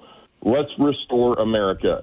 Kevin, when my pioneer ancestors crossed this great country from the east to the west, they all had sidearms on them and shotguns and rifles. When the stagecoach used to run, you always had a guy riding what? Shotgun to protect the stage. When you had the Pony Express, those guys were packing. But Kevin, in my younger years, when I moved clear across the country, in certain states, I'd have to put my AR-15 in a bag, take the mag out of it, and lock it, or my shotgun, or my pistol. In other states that recognize my concealed weapon, I could have my pistol on my hip while I was driving through the state. And it sucked that I had to do that. And to make it worse on truck drivers, they live in their truck. Now, we have this thing called National Castle Doctrine, we have constitutional carry. You can have your gun in your home. Why can't truck drivers have a gun while they're crossing our great country from one side to the other? Just because they go into another state or a different county that has different rules. I mean, I would like it to be national reciprocity for constitutional carry, but if all you can give me is, okay, you have a concealed weapons permit in Idaho, then I can pack a gun while I'm driving a truck in Oregon and Washington, which I can't right now, Kevin. I can go to Utah, I can go to Montana and Wyoming. Heck, I can go clear down to Texas, but if I go through Colorado, I got to tuck it away again. How about we make truck drivers safe again? Let them be like our ancestors, where if somebody tries to rip off the goods in their truck or steal their, thousands of dollars of diesel or truck, they could defend themselves like our ancestors did. I mean, come on, people, this isn't hard. I mean, if you did that, honestly, if I could pass the physical, which I can't now because of my health condition, I would drive truck across this country. My dad did. I have multiple family members do, and they all complain about this. And I'm going to be honest with you, Kevin. A lot of them complain because they have to break the law to do their job, to keep themselves safe. So, Republicans, are you going to man up and let people take care of themselves? Hey, Kevin, what do you think's harder, controlling a 9mm pistol or a three-stack diesel truck? I would agree with you. Very obvious. Yeah, and it's very obvious that if you're trying to recruit military people that have military experience into driving trucks, who's better trained? Oh, well, I mean, I could make that argument that boys in the backwood that grew up with them are. But obviously, our military boys have been trained with 9mm pistols.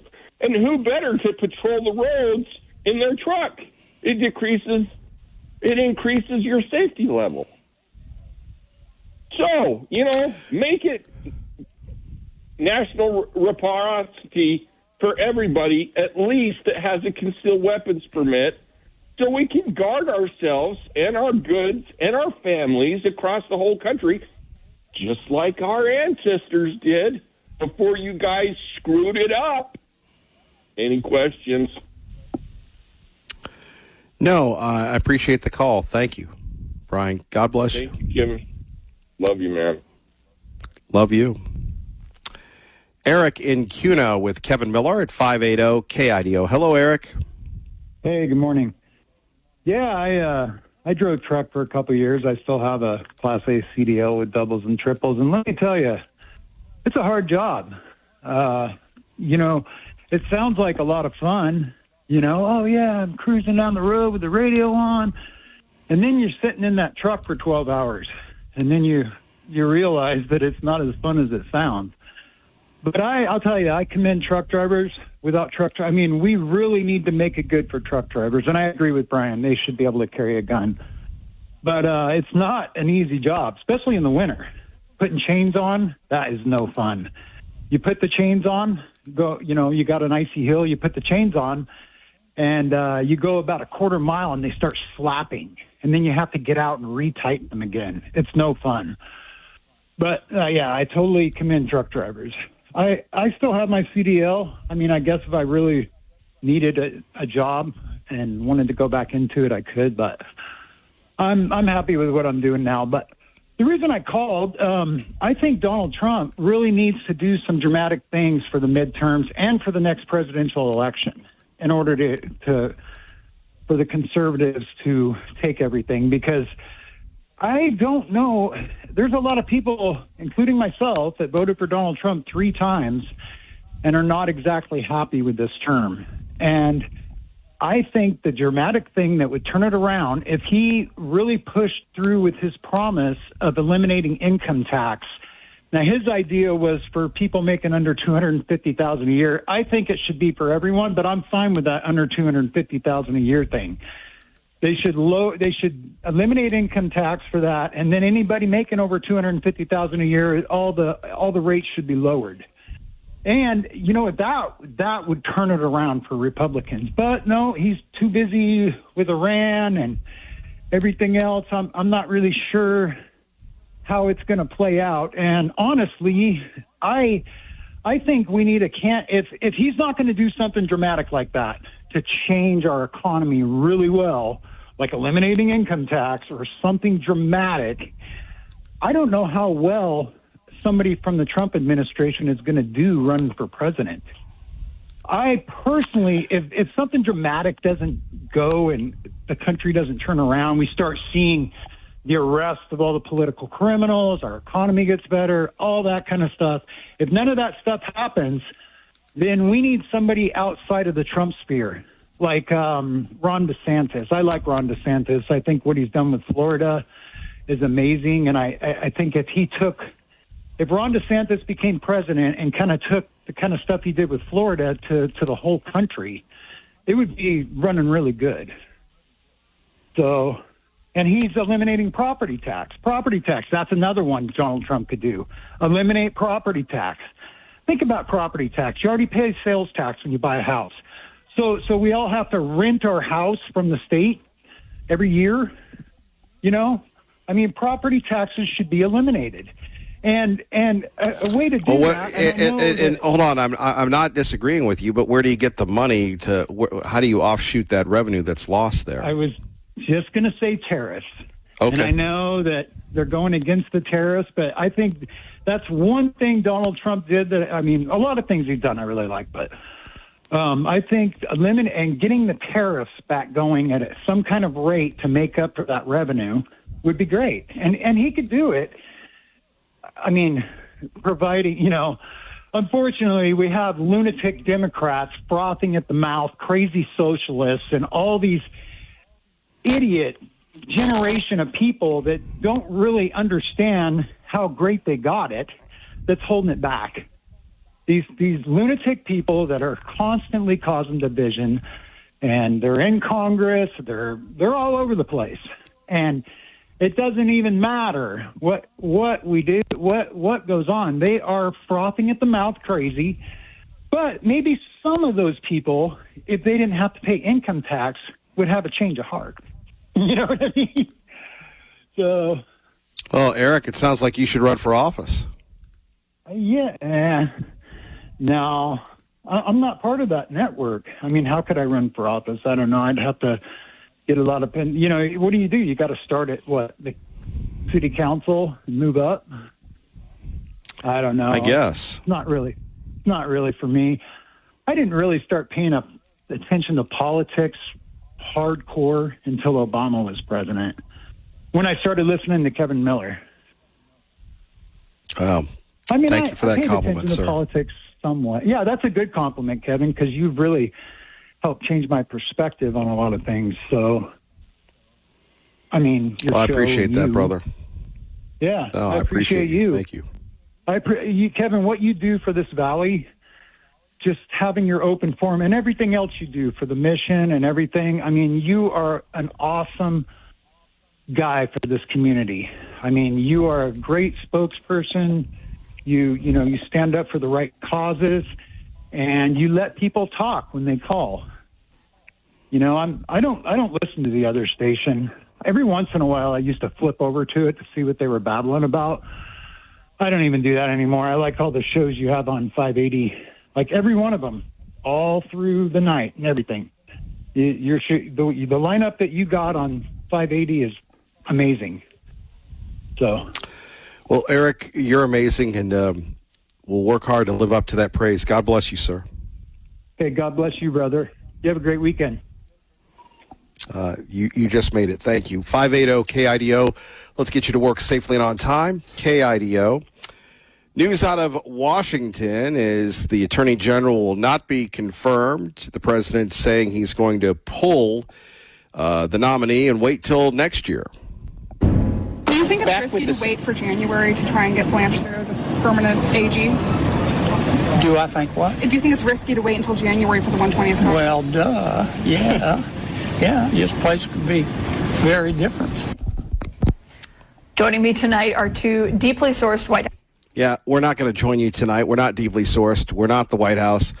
But we are going to talk a little bit about it. Why is this important? Well, look, as with everything, all politics are local. One of the great series on television, and maybe I should rewatch it, maybe we all should, is Mad Men. And talking about the golden age of advertising agencies that people would come up with the brilliance, and Don Draper and John Hamm just did an excellent job and a great ensemble cast. But it was all about relationships. And if they liked you, if they liked Don, they would buy. And if they didn't, so here you have two people, and I can't say that I blame them. Tom Tillis, who may or may not be reelected in North Carolina, but chose not to run because he got on the wrong side of the president, spared the state party a contentious primary. You have a very popular mainstream governor that could be a dark horse in the 2028 or perhaps 2032 presidential race, Roy Cooper. I've known the former attorney general. Now I think he's still the governor of North Carolina for many, many years. He's one of those old school Democrats. Kamala probably would have won if Cooper had been the VP, not that goof Waltz. But anyway, I mean, just because he's a Democrat doesn't mean that he's, not competent. He is competent. And you talk about a cure to some of the craziness. It's a guy like Roy Cooper, that guy from Kentucky. But here you have Tom Tillis, who has an issue with the president. You have John Cornyn, who is now seeing Talfrico do well in Texas. And it's not like we're getting objective coverage from the media. They hate the president. They hate us. They hate the idea that Todd Blanche could become the attorney general. Because what does that mean? More accountability, more uncovering of the Biden follies. By the way, one of the most underreported stories ever are the Biden tapes, where Joe admitted that he had classified documents that he shouldn't have had. And Joe Biden, or as the mayor calls, Joe Biden, It knew he had that even when the Department of Justice, the FBI, stormed into Mar-a-Lago to take down the president, the then former president at the time. And you don't think that Biden would have said, Houston, we have a problem here? Houston, we could have, sat back and, looked at things objectively. And then when you had a special prosecutor, he took a look at Biden, he took a look at the tapes and said the guy was not competent enough to stand trial, yet we are to believe that he was still competent to run the country. And now that we have these tapes out, nobody's covering it. It's silence by omission. That's why so many Americans are against the war with the Iranians, because all we hear and all we see is negative, negative, negative. Are the Iranian people suffering? I'm sure that they are. I'm sure that the Iranian people are suffering, that everybody is suffering. And we're not going to get that information out because it doesn't fit the narrative. By the way, we'd love to hear from you at 580-5436, 580-KIDO. So the president goes, fine. If you're not going to approve this, Republicans, I'll just wait till next year. Do you think it's risky to wait for January to try and get Blanche through as a permanent AG? Do I think what? Do you think it's risky to wait until January for the 120th Congress? Well, duh. Yeah. Yeah, this place could be very different. It reminds me of the end. Joining me tonight are two. Yeah, we're not going to join you, Caitlin. By the way, it reminds me of the end of the Bad News Bears, where they lose the Walter Matthau Bad News Bears, not the redo Bad News Bears with Billy Bob Thornton. But, just wait till next year. Well, next year, as John Kennedy is talking about, we could have a Democratic Senate. I think the probability of that is very small, but that could be the case. And if that's the case, Todd Blanche ain't getting through. Or you could have an even slimmer Republican majority, which you know what that means. A slimmer Republican majority, which means that Blanche doesn't get through this time or next time. But the president is like, you're not the boss of me. Don't cross the boss, and this is what's going to happen. And people say, well, see, he can't even get his attorney general through. What's up with the Republicans? Well, Tillis doesn't care. He's leaving. Cornyn got the boot. And you know how it is when you have people that, rightly or wrongly, feel that they have been wronged, they hold grudges. Somebody the other day said to me, I don't know why people hold grudges. You hold grudges to remember how you were treated. There's nothing wrong with holding a grudge. It's human nature. And, poor Mr. Blanche is caught up in this. Like I said, if you listen to, and by the way, you've seen the invasion of Spain. Most of the major networks have not covered the invasion of Spain. Why? Because it doesn't fit their narrative. And when you have people that are not tuning in to the big newscast, there's not really a unifying newscast anymore. What you have is people getting their information, not looking at things critically, which is pretty wild, if you will. And so they look at the Blanche thing and everything else as something of an embarrassing loss. So Donald Trump has been written off before. We'll see how it happens. By the way, we are monitoring this, and we'll have complete coverage throughout the day with Clay and Buck, with Sean, with Lars, with Glenn Beck, with George overnight. President Trump will convene a cabinet meeting at Camp David. And what are they going to be talking about? Well, you're right about this. They're going to discuss the path forward to end the war with the Iranians. The meeting is expected to focus on foreign policy issues. Now, this will be the president's only third trip to Camp David in the second term. Remember, Camp David is the official presidential retreat. Then he's going to go play golf in Bedminster for the weekend. Like I said, Camp David in the past, remember, before they laid the smackdown, they went to meet at Camp David. And you might recall the Camp David Accords. You that are over 45 or over 50, Camp David has historically been used for high-level diplomacy and national security discussions by the president from both parties. So we are looking at that. More on the war. Tom Cotton, a possible presidential candidate.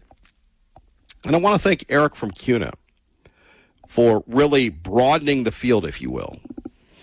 Now, just because somebody has worked for the Trump administration, Sean Duffy, Marco Rubio, J.D. Vance, Doug Burgum, who's run for president before, so is Marco Rubio, doesn't necessarily mean that they're going to be the nominee. Ron DeSantis, Governor DeSantis. I'm like Eric. I'm a DeSantis guy. Tom Cotton. I love Tom Cotton. Josh Hawley. All these guys that have done their time in the Senate, that would be big if they would run, right? During an interview on Fox News, Senator Tom Cotton stated that he believes China and Russia are both assisting the mullahs in various ways, even if indirectly. He emphasized that China and Russia are not allies of the United States and want to see the country fail. Senator Cotton highlighted the importance of working with countries like Israel, Ukraine, UAE, Saudi Arabia, and Bahrain to protect national security interests in the Middle East and Europe. Well, yeah, we all have to work together to do our very best, and hopefully our allies will be our allies. You know, you take a look at Europe, it's somewhat disappointing. You know, with NATO and everything else, here you have Russia that has attacked Ukraine, and apparently they had a missile that hit Poland, hit a field in Poland, and depending on who you talk to, Putin is going crazy, Putin is desperate, Putin is this, Putin is that, and we've supplied the war effort, and yet here you have, and this is what I love about being an adult. It is so tough to do. And this is whether you're involved in international politics, whether you're involved in neighborhood spats, you know, when you're an adult, sometimes you have to, bite the bullet, and for the greater good. Everyone knows the Iranians are very, very, very bad, Jerry. Very, very bad people. And we're talking about the government. And maybe we should remind everybody with Senator Sheehy's speech. Maybe we'll do that before the end of the program. But how in the world can you not, when they're at their very weakest, back the United States of America and help us defeat them? NATO. Well, you don't like Donald Trump. You don't like the fact that he said pay your bills. You don't like the fact that he holds you accountable. And if you mess with us, he really holds you accountable. He doesn't roll over. And so you're allowing a rogue terrorist regime that has killed thousands and would love to kill millions to continue being a bully. Well, then, don't look at us. It's on you. Kevin Miller, 580. News off the court tonight for recent comments about transgender athletes in women's sports. Cunningham's views helped build her fan base, but now a WNBA team co-owner is in trouble for confronting some of those very fans. CBS's Jan Crawford reports. Up the floor, Cunningham. At Tuesday night's WNBA game between the Indiana Fever and Seattle Storm, the focus was on the sidelines. Two teens holding signs thanking Fever guard Sophie Cunningham for speaking up for girls and wearing T-shirts made by a company that advocates for same-sex sports. They were confronted by a Storm co-owner. Oh my gosh, I know. Nice. Yeah, and she's like, oh, I hope Jesus can forgive you for what sin you've done. And like, but did you just hear that? That's a new term, same-sex sports? Huh. and then she told us that we were effing insane. The WNBA fined and suspended the co-owner Celeste Keaton 5 games. The team said it respected the league's decision, and the team's majority owner apologized. Cunningham, known for fearlessly defending teammate Caitlin Clark on the court, is the first active professional female athlete to speak out against transgender females in women's sports. In an ESPN profile earlier this month, Cunningham says girls in sports shouldn't have to go against biological men. I said what I said. I think it's kind of common sense, and I think I'll always believe in that. When asked if her words could be seen as anti-transgender, she said, I have never once said I hated the trans community. Like I said, I think there's space for everyone. Before the game, Storm player Stephanie Dolson made her feelings clear with a T-shirt saying trans rights are human rights. Outside the arena, Cunningham supporters like advocate Julie Lane said they hope the moment is a turning point. So we're not stopping. We really hope that other people will join in and just say say out loud what is common sense, just like Sophie did. They plan another rally before the Fever's next game in Portland. Jan Crawford, CBS. Yeah, CBS News, Jan Crawford, Matt Gutman reporting 580 KIDO. So I love that. That's the new term by the media, same-sex sports. And here you have a woman saying, look, I want to play against my own gender. I want to compete at the highest levels. And then you have the owner of the team attacking fans. You know, I got into this debate the other day with our old political correspondent who now lives in Cleveland. And he was telling me about how great the WNBA is. And look, I think it's wonderful that you have a professional basketball league. But when you forget what the purpose of the sport is, which is to entertain people, then you lose your moral compass. And the NBA continues to subsidize it, and ESPN continues to give us the propagandizing of it. But in the end, in reality, are you really kidding me that this is even a controversy? The guy that's been the head of this for quite some time, has been Clay Travis. And it's beneficial that Clay lives in Nashville, although outside of Nashville in Franklin, where all the country music people live and all the big stars. However, Nashville itself is run by Democrats. There have been Democratic governors there. And in other parts of the states, you do have the libs. So there are liberal elements. But to be in the South, if you will, it's culturally a little different than the Midwest, than the North, certainly the Northeast, the Southwest, and the West, or the Pacific Northwest, or the Northwest, if you will, or the Mountain West. I think we've covered every geographical area. So back to what this is about is you have a girl saying, look, I just want to play with girls. And people saying that's anti. And I wish that we could figure out a solution to this anti. So you're anti-choice if you're pro-life.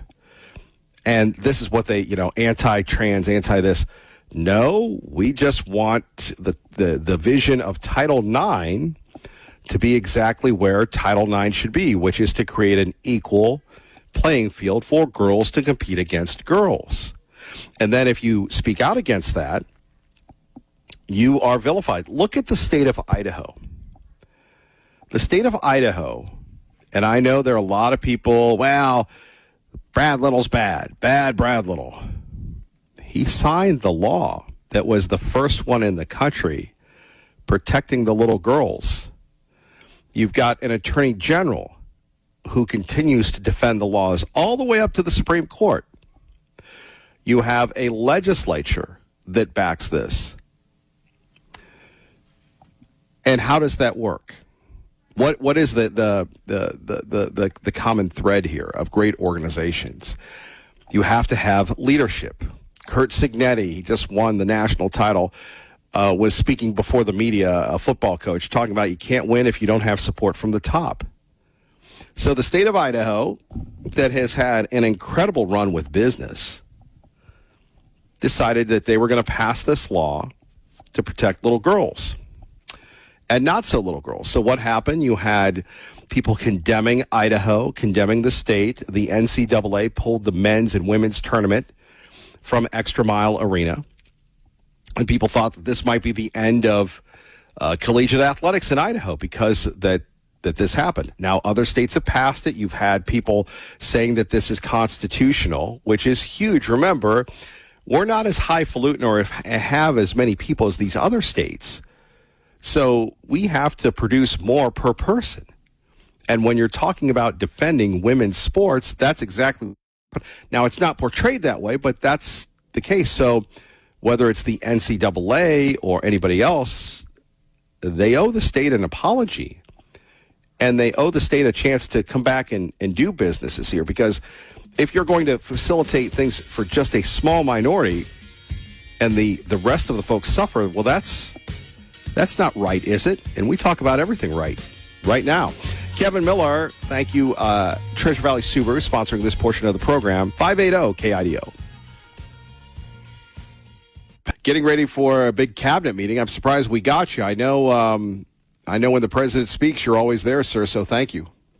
Well, I'm not at Camp David, unfortunately, which is where this cabinet meeting's happening. In fact, I'm watching the live video right now of the president getting into basically a presidential golf cart, because Camp David, the roads are not much bigger than kind of what you would get like on a golf course. I mean, they don't have like full roads. It's very rustic. And so the president now at Camp David, he'll have a cabinet meeting, as you said, here in a few minutes. The first time that a cabinet meeting like this is happening at Camp David, and notably where some members of the press are going to be allowed in.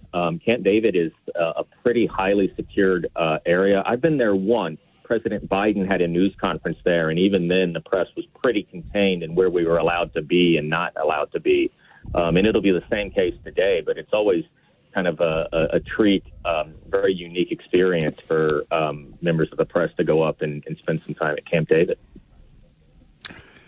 You know, sadly, the only thing that I know about Camp David is the Billions episode where they, we're at the gate at Camp David. So, yeah, I mean, some of us get that kind of bankroll. I imagined it to get invited up there. Basically, world leaders and people who vacation with presidents. And President Trump does not spend a lot of time there. Certainly not nearly as much time as his predecessors. Some presidents really like it. George W. Bush spent a lot of time there. George H.W. Bush spent a lot of time there. President Obama, not as much as Bush. Clinton used it a lot for summits. He would meet with world leaders there. President Trump has used it a little less sparingly. He was there over Father's Day weekend with his family. But I think, having a cabinet meeting up there, having staff up there kind of provides kind of an extra measure of, maybe a little bit more casual. People can be a little bit more, it's not as formal, obviously, as the Oval Office, as the White House. Maybe people can relax a little bit. So I'm interested to kind of see what the dynamic here looks like inside basically a large cabin in the mountains here for this cabinet meeting. Well, and obviously, Jared, this is where the rubber meets the road. What do you think is going to be the topic? Iran? I think Iran's certainly a big issue. We are kind of still asking a lot of questions about this peace process, these negotiations. Is President Trump going to greenlight more airstrikes, kind of return to major combat operations? He has been at Camp David for those types of discussions before with his military leaders. I think there'll be questions as well today about what was announced yesterday in Gaza, the Board of Peace saying that Hamas has agreed to dismantle and disarm. What does that look like? What does that mean exactly? What is the timeline?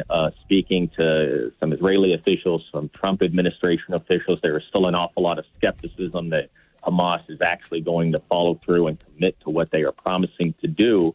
And so that certainly is going to be something that President Trump is going to want to talk about. And I think that, the cabinet is starting to travel the country. They're going to have to make the case to the American public on the economy, affordability, the cost of living, the number one issue in the midterm elections. Polling has showed that President Trump's approval rating on the economy continues to slide.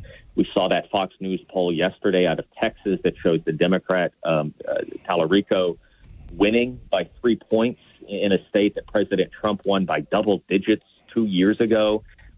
It is weighing on the midterm elections. And so we are now 3 months away, and the administration is going to have to make its case basically at every event they do that their economic policy is working and that they deserve, another 2 years here to drive the engine, to drive the car. There's so many fascinating things, especially the midterms. And when you mentioned that Texas race, I know that's a lot of sore feelings in Texas, and that was reflected perhaps in the controversy involving the Attorney General. Listen, I think that there are a lot of things happening in Texas. Obviously, they having Ken Paxton, the Republican Attorney General, a more controversial candidate than John Cornyn, the incumbent senator who lost the primary because President Trump endorsed Paxton. Paxton is certainly viewed as much more MAGA-oriented than John Cornyn. The president had been critical at times of John Cornyn. But at the same time, that means that you sometimes lose a lot of crossover appeal, independent appeal. That is what this poll has shown, that Tallarico is performing much better with unaffiliated voters, doing much better with moderate Republicans, doing much better with independent voters, and notably doing much better with Hispanic voters. One of the stories in Texas has been kind of the Hispanic vote. It has been very conservative, very Republican. President Trump won the Hispanic vote 2 years ago by 1 point over Kamala Harris. This poll has a double-digit lead for Tallarico among Hispanics. So it shows if this race is going to flip, if over the next 3 months you're going to see kind of the ship get righted here for Republicans, where they're going to have to do that work. Where Ken Paxton is going to have to go and deliver his message. But you're right. He is a flawed candidate. He was impeached by a Republican-led House, acquitted by the Senate in Texas. But certainly this was one of the concerns that John Cornyn had raised right in the primary, that he did not see Paxton as an electable Republican. Obviously, we'll see in November. But this poll shows a lot of the political headwinds that are facing Republicans, not just in Texas, but across the country. Jared, we'll get you out on this one. Anything else that we should be looking at over the weekend? No, I think obviously the president is going to be doing a lot of thinking over the weekend about Iran, and I think that's where this story is going to be headed. Kind of what does that look like? How much time does the president give Iran to make a deal? Is a deal possible? And if not, what does that look like then? Is it a resumption of major combat operations? Is it kind of the status quo where you see kind of attacks and then not, and attacks and then not? We'll see. These are hard decisions to make for presidents, and I'm sure he will be meeting with a lot of his military advisors, his generals, the civilian leadership at the Pentagon as well, to kind of get that intelligence and move forward on what that may look like.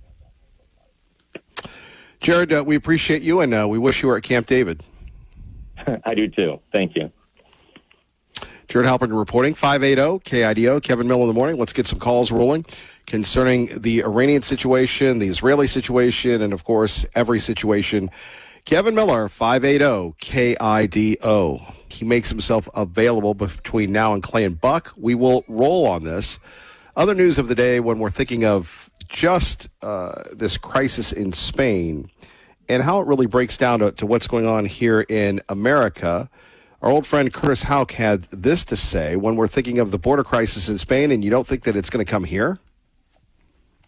I was first going to go with this one, noticing that one there. Of course, the broadcast networks last night, ABC and NBC didn't mention it. Surprisingly, perhaps not surprisingly, CBS actually led with this kind of thing. So under Barry Weiss, I guess this is the kind of story that we were promised that we weren't going to get.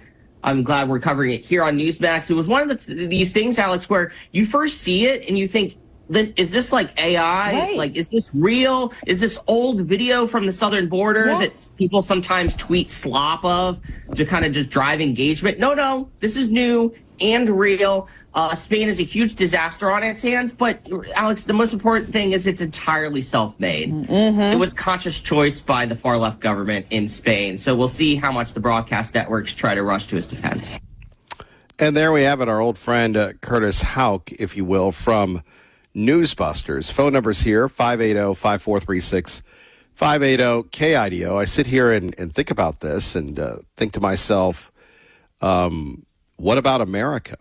And we've been warning about this for quite some time, and we take a look at the leftist media in our country, that they, again, going back to Tea Party Bob and others, it's silence by consent, which is crazy. Here you have these hundreds, if not thousands of people trying to get into Spain calling out the military to try to stop them. Well, why in the world would they be trying to stop these people? Because they're flooding the zone.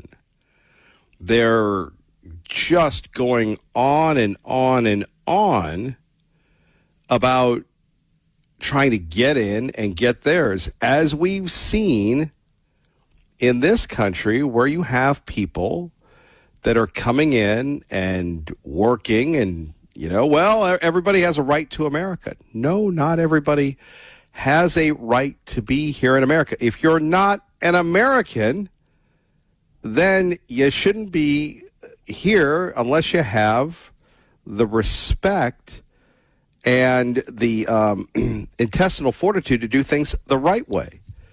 The legal system. And too often we have people going, well, what's the harm?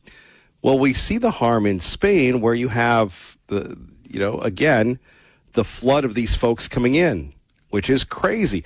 And then you have the Democratic Socialists that say, what? Oh, what do we want to do? We want to eliminate the borders. Huh? You want to eliminate the borders? Well, if that's the case, just like everything else, look, I'd like to do this, do that, but I can't. There's something, if not national sovereignty, it's called fiscal sovereignty, fiscal responsibility. That's really where we're at, is it not? And just to allow people to come in and not to have it covered? Wow.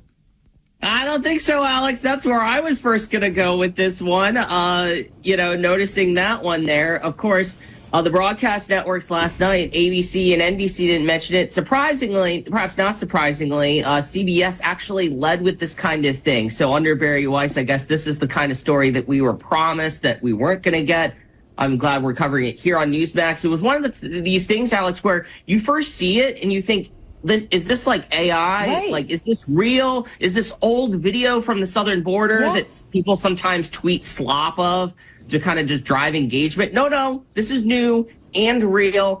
Spain is a huge disaster on its hands, but Alex, the most important thing is it's entirely self-made. Mm-hmm. It was conscious choice by the far-left government in Spain. So we'll see how much the broadcast networks try to rush to his defense. Yeah, good luck with that one. So, again, we are waiting for the president to speak at Camp David. When he goes to do that, we'll have that for you as well. Big deal over the weekend as we get ready to celebrate the weekend is, most notably, we have a possible peace deal between, not Iran and us, but between Hamas and Israel. And if Hamas, and I know this sounds familiar, but if Hamas is a good Hamas, then Israel will withdraw, not totally withdraw, but will withdraw, and hopefully the rebuilding can happen. Do want to remind you, the wildfire smoke continues to be an issue, and we're not only talking about ourselves, but of course our pets and our livestock. Wildfire smoke has caused the air quality index in Boise to reach unhealthy levels. By the way, so much for the Air Quality Board. Remember we had that, the Ada County Air Quality Board, the most well-meaning but useless group ever. We sure need some air quality right now. So if you can understand what this is, go ahead. It's at unhealthy levels, with the PM 2.5 being a major pollutant. The microscopic particles in the smoke can penetrate deep into the lungs and bloodstream. Oh, this is great news, isn't it? Causing inflammation and reducing oxygen delivery. Greg Ferreira. The smoke can also affect other organs and may even reach the brain, causing something called neurotoxicity. Symptoms of exposure include coughing, I know all about that one, chest tightness and fatigue, with exercising exacerbating the negative effects. Sensitive groups such as the elderly and those with respiratory conditions are at a higher risk from wildfire smoke this season. And by the way, I feel so sorry for outdoor pets, livestock, and everything else. I feel sorry for everything when we're thinking about this unhealthy air. And as I said before, it would be nice if we had people that would speak out about this. Well, Kevin, you don't like it when they speak out. Look, I would rather have them speaking out about air quality and urging people to be safe than, promoting, whatever touchy-feely good thing. This is the top of mind story here, right? Air quality in the Boise area has been in the red category for how long? 1 day, 2 days? No, for 4 consecutive days because of those people in Oregon. The smoke from an Oregon wildfire, not from the smoke from the Oregon weed. Hourly readings have been in the purple category. Greg Ferrer, indicating very unhealthy air. Now, the Idaho Department of Environmental Quality predicts some relief from the smoky air with an orange air quality alert issued for today. What does that all mean? I saw it was yellow. Now it's orange, but it's not red. While Thursday's air quality improved throughout the day, the department expects the 24-hour average to remain in the red. A low-pressure system moving in over the weekend could provide additional relief from the smoke. By the way, apparently we're going to have high temperatures today and tomorrow, and then it's going to cool off to the 90s or to the high 80s. And you're thinking, well, Kevin Miller, is that good news? Yeah, considering where we've been and what we've been through, I think that's very good news. So, once again, last day of August, or our last day of July, getting ready for August, we've got another grind to go. Sometimes it goes into September, right? Sometimes it really goes into September, so we'll see how it plays out there. I do want to remind you, this portion of the program, and we couldn't do it without the people that support this show, and we understand they have a lot of places that they could invest, but they invest in you. This is our friends at Peak Health Idaho, Peak Personalized Healthcare. Now, I will be seeing them not on Tuesday, but on Thursday, because Kevin Miller has been double booked, and they were very, very cooperative. And I was talking to somebody the other day, and I said I so admire when people really understand when you're working together with people. I hate that when you get something from someone and they go, "You better reply or else." Well, that's not at Peak Personalized Healthcare. Call them today, 683-7325. That's 683-7325. Book a consultation. Talk to Dr. Lyle. Talk to Beverly. Talk to Sean. Get tested. We're talking about board-certified, physician-led advanced diagnostics for continuous optimization. Now, those are a lot of big words, but we're talking about looking at how much fat is inside of you. Well, Kevin, I see the fat on the outside of you. That's why I've lost, anywhere from 128 to 130 pounds. I'm not done yet. I am not done yet. I have a long way to go. I've got about 98 pounds of internal fat. How do I know that? Because I took the DEXA body scan and the VO2 max. I'll be back there on Thursday doing another VO2 max because they said, Kevin, with your underlying medical conditions, we want to make sure that you're good to go. And now that we've gotten the approval of that, we're going to roll. Comprehensive biomarkers, and a lot of people do this, but IV therapy put together by a nurse, our friend Beverly, and so much more. Understand exactly where you stand. And, sometimes in life you have regret, right? And I could write a book. I could write an encyclopedia on regret. And you think of, and a lot of it is nutrition, exercise. And I go to our friend Lindsey Graham. God rest his soul. That guy, he reminds me a lot of myself. All that guy cared about was work. And instead of going to, instead of worrying about going to the hospital, he says, quote, "I can't die. I've got to go do Meet the Press." And, he had that heart condition. You got pain in your chest. We don't want to lose you. I don't want to look. I don't want to be lost either. I have a loop recorder in there to monitor my heart and everything else.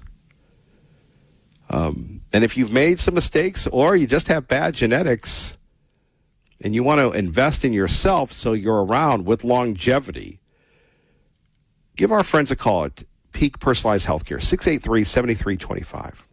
Dr. Lyle, a great dude, and they want to make sure you're comfortable. Like if you get a little cabin feverish, or what do they call that, claustrophobic, like Kevin Miller, when you do the VO2 max, that can be intimidating. They say, "Hey, Kevin, we're with you every step of the way."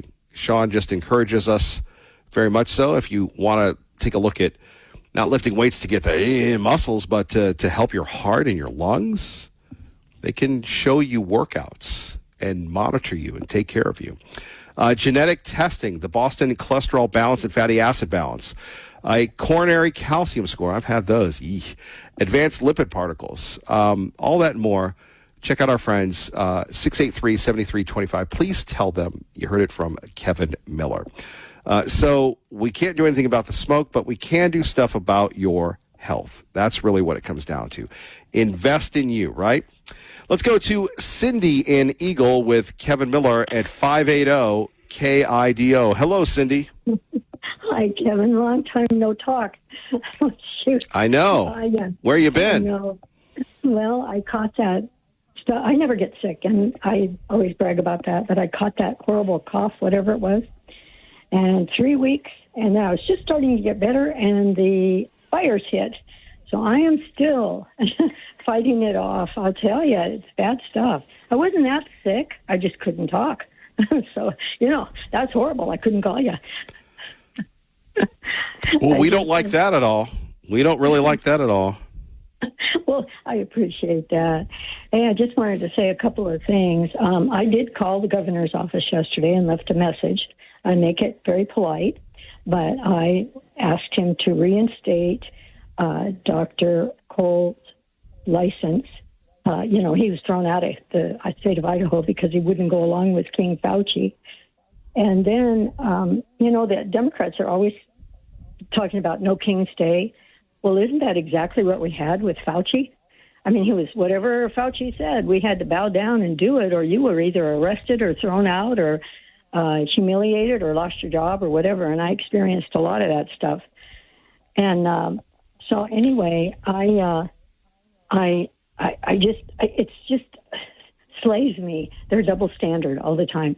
They talk about Trump and they talk about the Republicans, and yet they turn around and do this they take these despicable actions. It's just unbelievable to me. It makes my blood boil. It should have made me better faster because I would have had a fever. They say that helps, but it didn't.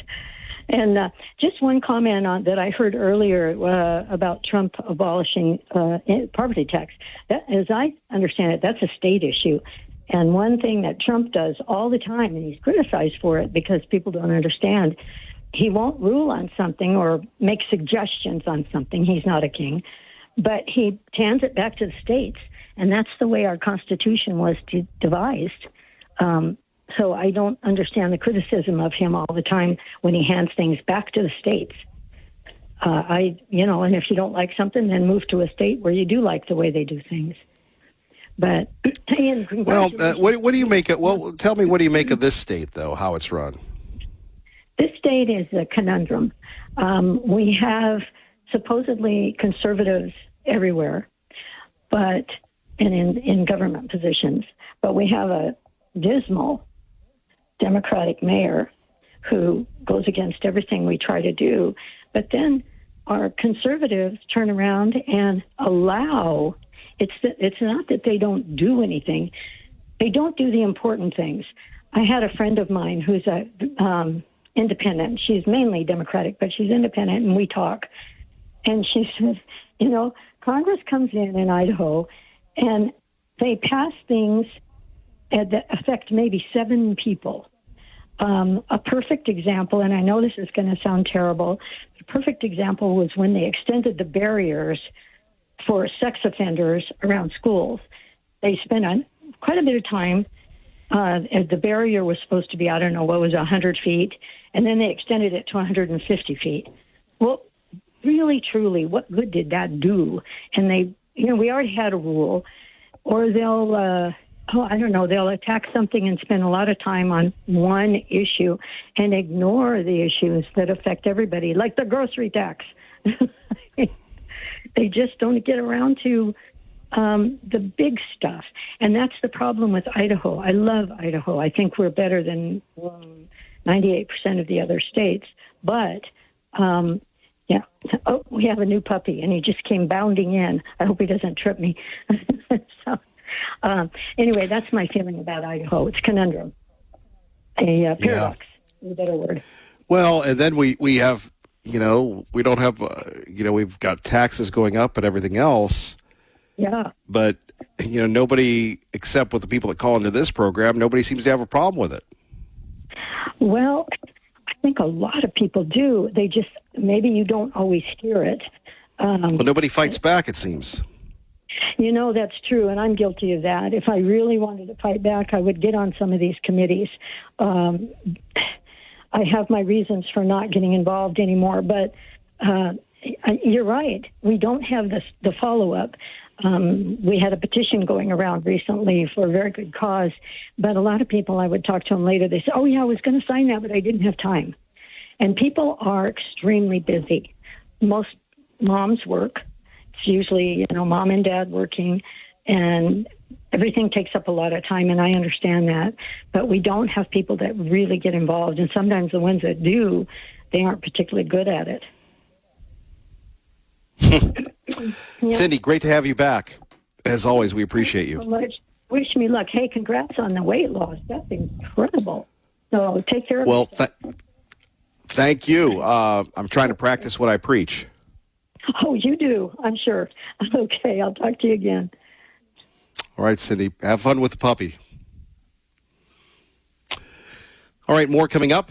580 KIDO. Let's begin with Liberal Steve, who joins us now at 580 KIDO. Good morning, Kevin Miller, my brother by whose mother? Well, if that's the case, what would that make Tea Party Bob then? Tea Party Bob's a good guy. He is. He really is. He means well. He really means well. But, I just wanted to, I wrote a few things down that I think real Americans are going to be looking for in November as far as who they vote for. And number one I wrote down was defending the democratic institutions as far as voting rights and election integrity, as some people say. And what most Americans, too, are going to be looking for, especially women after this last 5 years, is reproductive rights, safeguarding and restoring abortion access, and bodily autonomy. I had to look that one up. Healthcare access is really important. Protecting and lowering costs for programs like the Affordable Care Act, and especially with all the retirements coming up, Medicare. And then economic affordability, practical solutions for housing. Housing, Kevin, is the main thing right now, and rental, and wages, and everyday living costs. This is what people are talking about in the streets all across America. And judicial appointments, selecting impartial federal and Supreme Court judges. We got so many phony judges out there on both sides. And public education, we got to get back on top of that, supporting our schools and student debt relief. I mean, all Israelis get to go to school free on our tax dollars. And then climate change, inhaling all that smoke and air up there. Just think if that wasn't from forest fires. Just think if that was from pollution.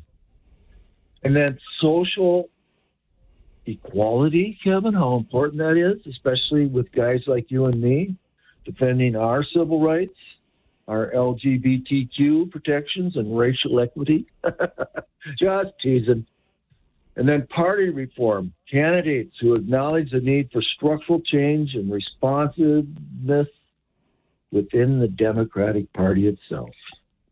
And pragmatic leadership is the last one I wrote down. I had to look that one up, too. A focus on being tangible, real-life results rather than abstract with Mike Johnson political BS. People really will be back on top of the Epstein. People will be going to jail, people that we couldn't believe that were monsters.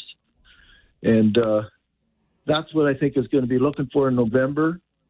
And I really do think it's going to be a wake-up call for everybody, the landslide that's going to take place on both Republican and Independent and Democrats. That's all I had to say here on this great Friday. And, yeah, I love Tea Party Bob, He's an old guy. What can I say? He's been around. Yeah, the young kids aren't listening to him, that's for sure. They don't listen to me. Why would they listen to him? And I'm a hybrid, so they know I know everything. Anyway, I love you, Kevin. You have a fantastic weekend. The show of all shows will continue on Monday, right? Lord willing and the creek don't rise. There you go, buddy. I love you. Anyway, Eric and Cuna. We love you. Yes. Eric and Cuna, they're going to steal your water, buddy. They're going to steal your water. Stay fired up, guys. There we have it. Boy, Liberal Steve being a nice Liberal Steve. Isn't that amazing? Before we get to the president, before we get to Tea Party Bob, let's go to Ron Grant. Paid for by Ron Grant, your safer money specialist. Ron, it's a double play Ron day. Good morning. Good morning, sir. Yes, it's Ron Grant all the time. Ronnie G on the radio talking about keeping your money safe. That's easier said than done, Ron, or is it? Considering it, the more you get into things, sometimes it can get really confusing for so many people. Well, it's not brain surgery, Kevin, but that's my job. My job is to educate people, let them know what's the product out there. Once I talk to them, ask a lot of questions. I listen a lot. And then I help create something and design a program for them that will give them a guaranteed lifetime income that they can't outlive out of the risk and the fees of the Wall Street casino. Now, we get to participate in some of the upside of Wall Street, but never the downside. And every year there's a gain. Guess what? We go up and we lock it in. But the most important thing is that pension-like product that I have for my own money and that my clients have for their money, out of the risk and the fees of the Wall Street casino that they can live on for the rest of their natural life. And if they have a spouse, when one spouse passes away, the other spouse gets that income for the rest of their life. And then when they've passed, their beneficiaries get the balance. Ron, how can people get a hold of you? Got a great educational website that I put together, articles to read, videos to take a look at, safermoneyspecialist.com. But, let's have a phone conversation right here in the Treasure Valley about how you can have a guaranteed income that you can't outlive, with zero stock market risk. But most importantly, Kevin, is the legacy protection for you and your family. You work 35, maybe 40 years for that money. You want to make sure that you can enjoy your retirement. And so give me a call, 208-660-1372. And I want you to stay cool today because it's going to be 102 out there. There we have it. Thank you, Ron. Take care of yourself. Thank you, buddy. Thank you. You too. Take care. Paid for by Ron Grant, your safer money specialist. And without further ado, we go to TPB on 580 KIDO. Good morning. Well, good morning, Mr. Miller. I almost fell off my chair when I heard from our good friend from Arizona. I just wonder how much wacky weed it took for him to say those things this morning. But anyway, thankful at least he said them. And I want to thank Cindy for calling the governor out and calling him up, as I believe that Dr. Cole deserves a public apology, not only from the governor, but also from the medical board. Now, on another note you were talking about earlier, I took a quick look at the tax issue in Idaho, looking at corporate versus individual. Putting it together, measured straight off the books, individuals clearly pay more than corporations in Idaho, about 2.5 to 1 on income tax. Plus, they bear essentially all the sales tax and the rising majority of local property taxes. But there is a qualifier in that Idaho's flat rate, heavily pass-through system means a lot of what's labeled individual is really small business income. So the divide is less corporations versus people than it first looks. And it is more a combination of individual and small business that pay the lion's share of taxes, which is a reflection of how few large C corporations operate in the state relative to the many pass-through businesses and wage earners. So I want to remind everyone about the tax breaks that we have given to the large corporation entities, like the $50 million for Meta's data center, the $50 million for the new Google data center. And my question is, if we have so few large corporations and entities in Idaho, why do they control so much of what happens in our state when it comes to legislation? And it seems to me that the individuals and small business owners are the ones who are getting the shaft, as they are subsidizing the big corps and big ag as they get to use illegal labor, and so we subsidize that with $400 million of our tax dollars. We pay for their employees' medical expenses. We pay for the education of the illegal children in our schools, and we give them food subsidies through the SNAP program. We even subsidize corporations by helping provide education for their future employees through the $70 million we spend on our education budget on the launch program, which is pretty much run by a board made up of big corporations in our state. So if Idahoans want to fix this problem, they need to spend more time at the state and local government meetings where these decisions are made and voice their disapproval. They also need to be more discerning about who they vote into office and make sure they don't elect mayors and city council members that throw their money away by giving away valuable assets that the public paid for, like Mayor King did when she gave away the $100 million Idaho Ford Center to CWI, without any advice from the public, of course. And how about our previous Caldwell mayor who spent $500,000 on flock cameras? So if you think you can't trust your government to do the right thing, you are going to be proven wrong every time. They're going to do the wrong thing every time. Idahoans need to become proactive and do their homework. Make sure they know who they are electing to run their towns and cities. Just look at what has been happening in our two largest municipalities, Boise and Meridian, as they are once again going to raise your property taxes. As I always say, we get the government we deserve. And I thank you so much for my time.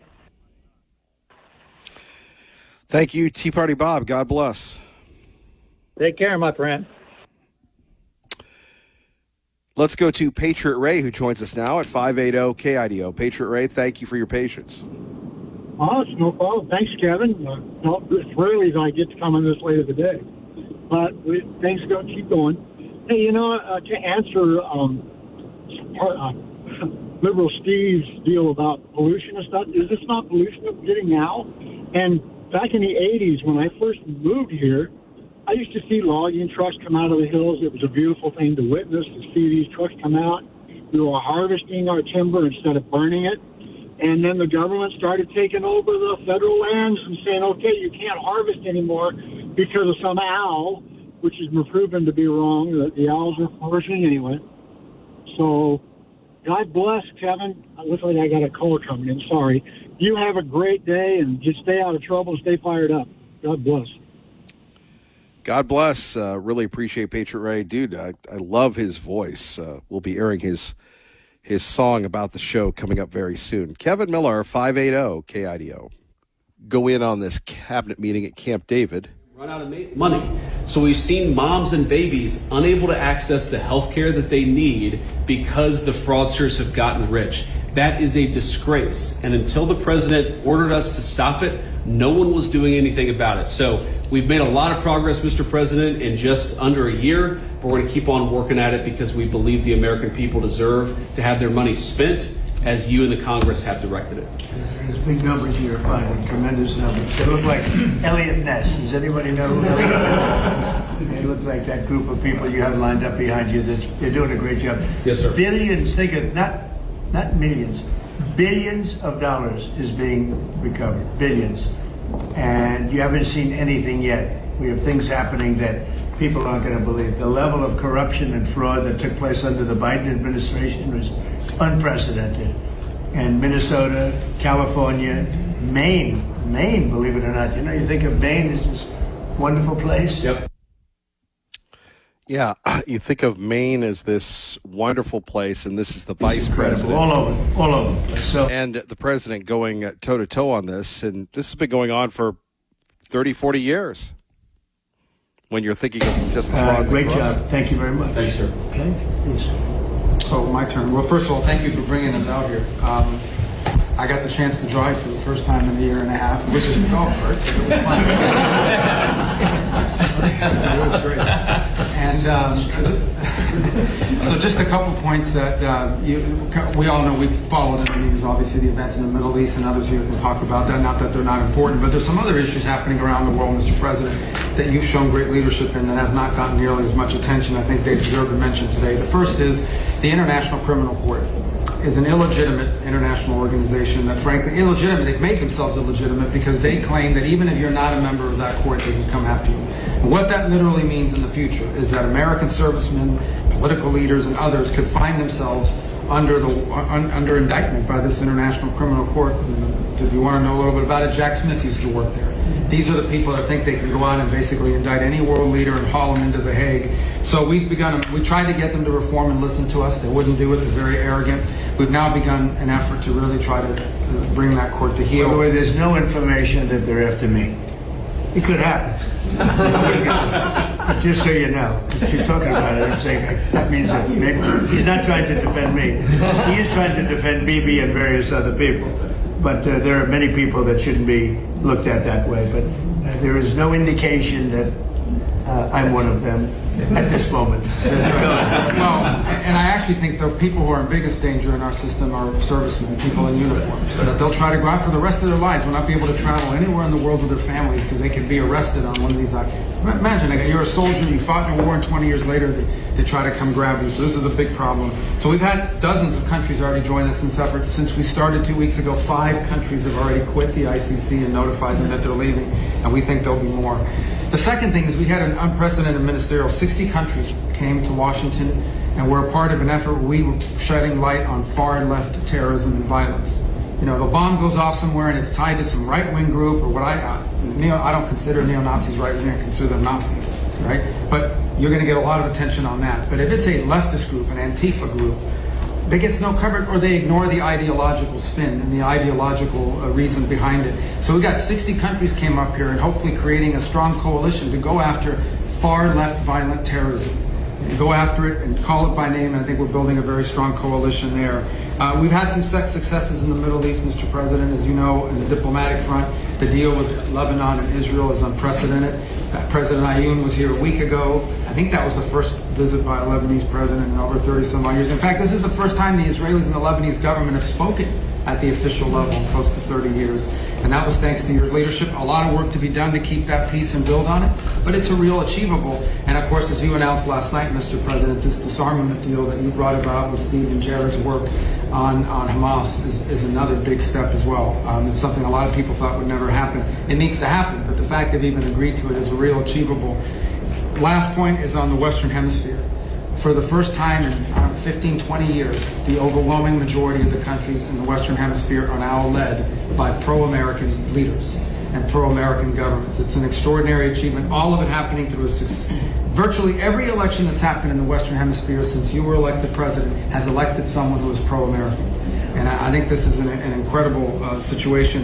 And last but not least, and I have to thank a number of agencies here, particularly the Department of War, after that terrible earthquake in Venezuela, within 36 hours, the full force of the American government was on the ground providing humanitarian assistance. It was a sight to behold. The USS Ford, I think, was in their port. Our Marines and armed service personnel were helping run their airport and their tower. It is one of the fastest, most dramatic, and most effective humanitarian responses, certainly in recent history, if not ever. And they came at the direction of the president. In fact, within an hour of that earthquake hitting, I remember because I was overseas, the president called and said, make sure we go in there and help these people. By the way, Marco Rubio at 580 KIDO at the president's cabinet meeting in Camp David. I don't really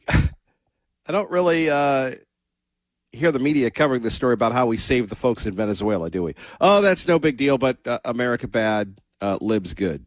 Congratulate Jay Clayton. He's with us today, as you know. He's had a big victory. He's going to do a fantastic job. He's only done his whole life has been about doing a fantastic job. So congratulations.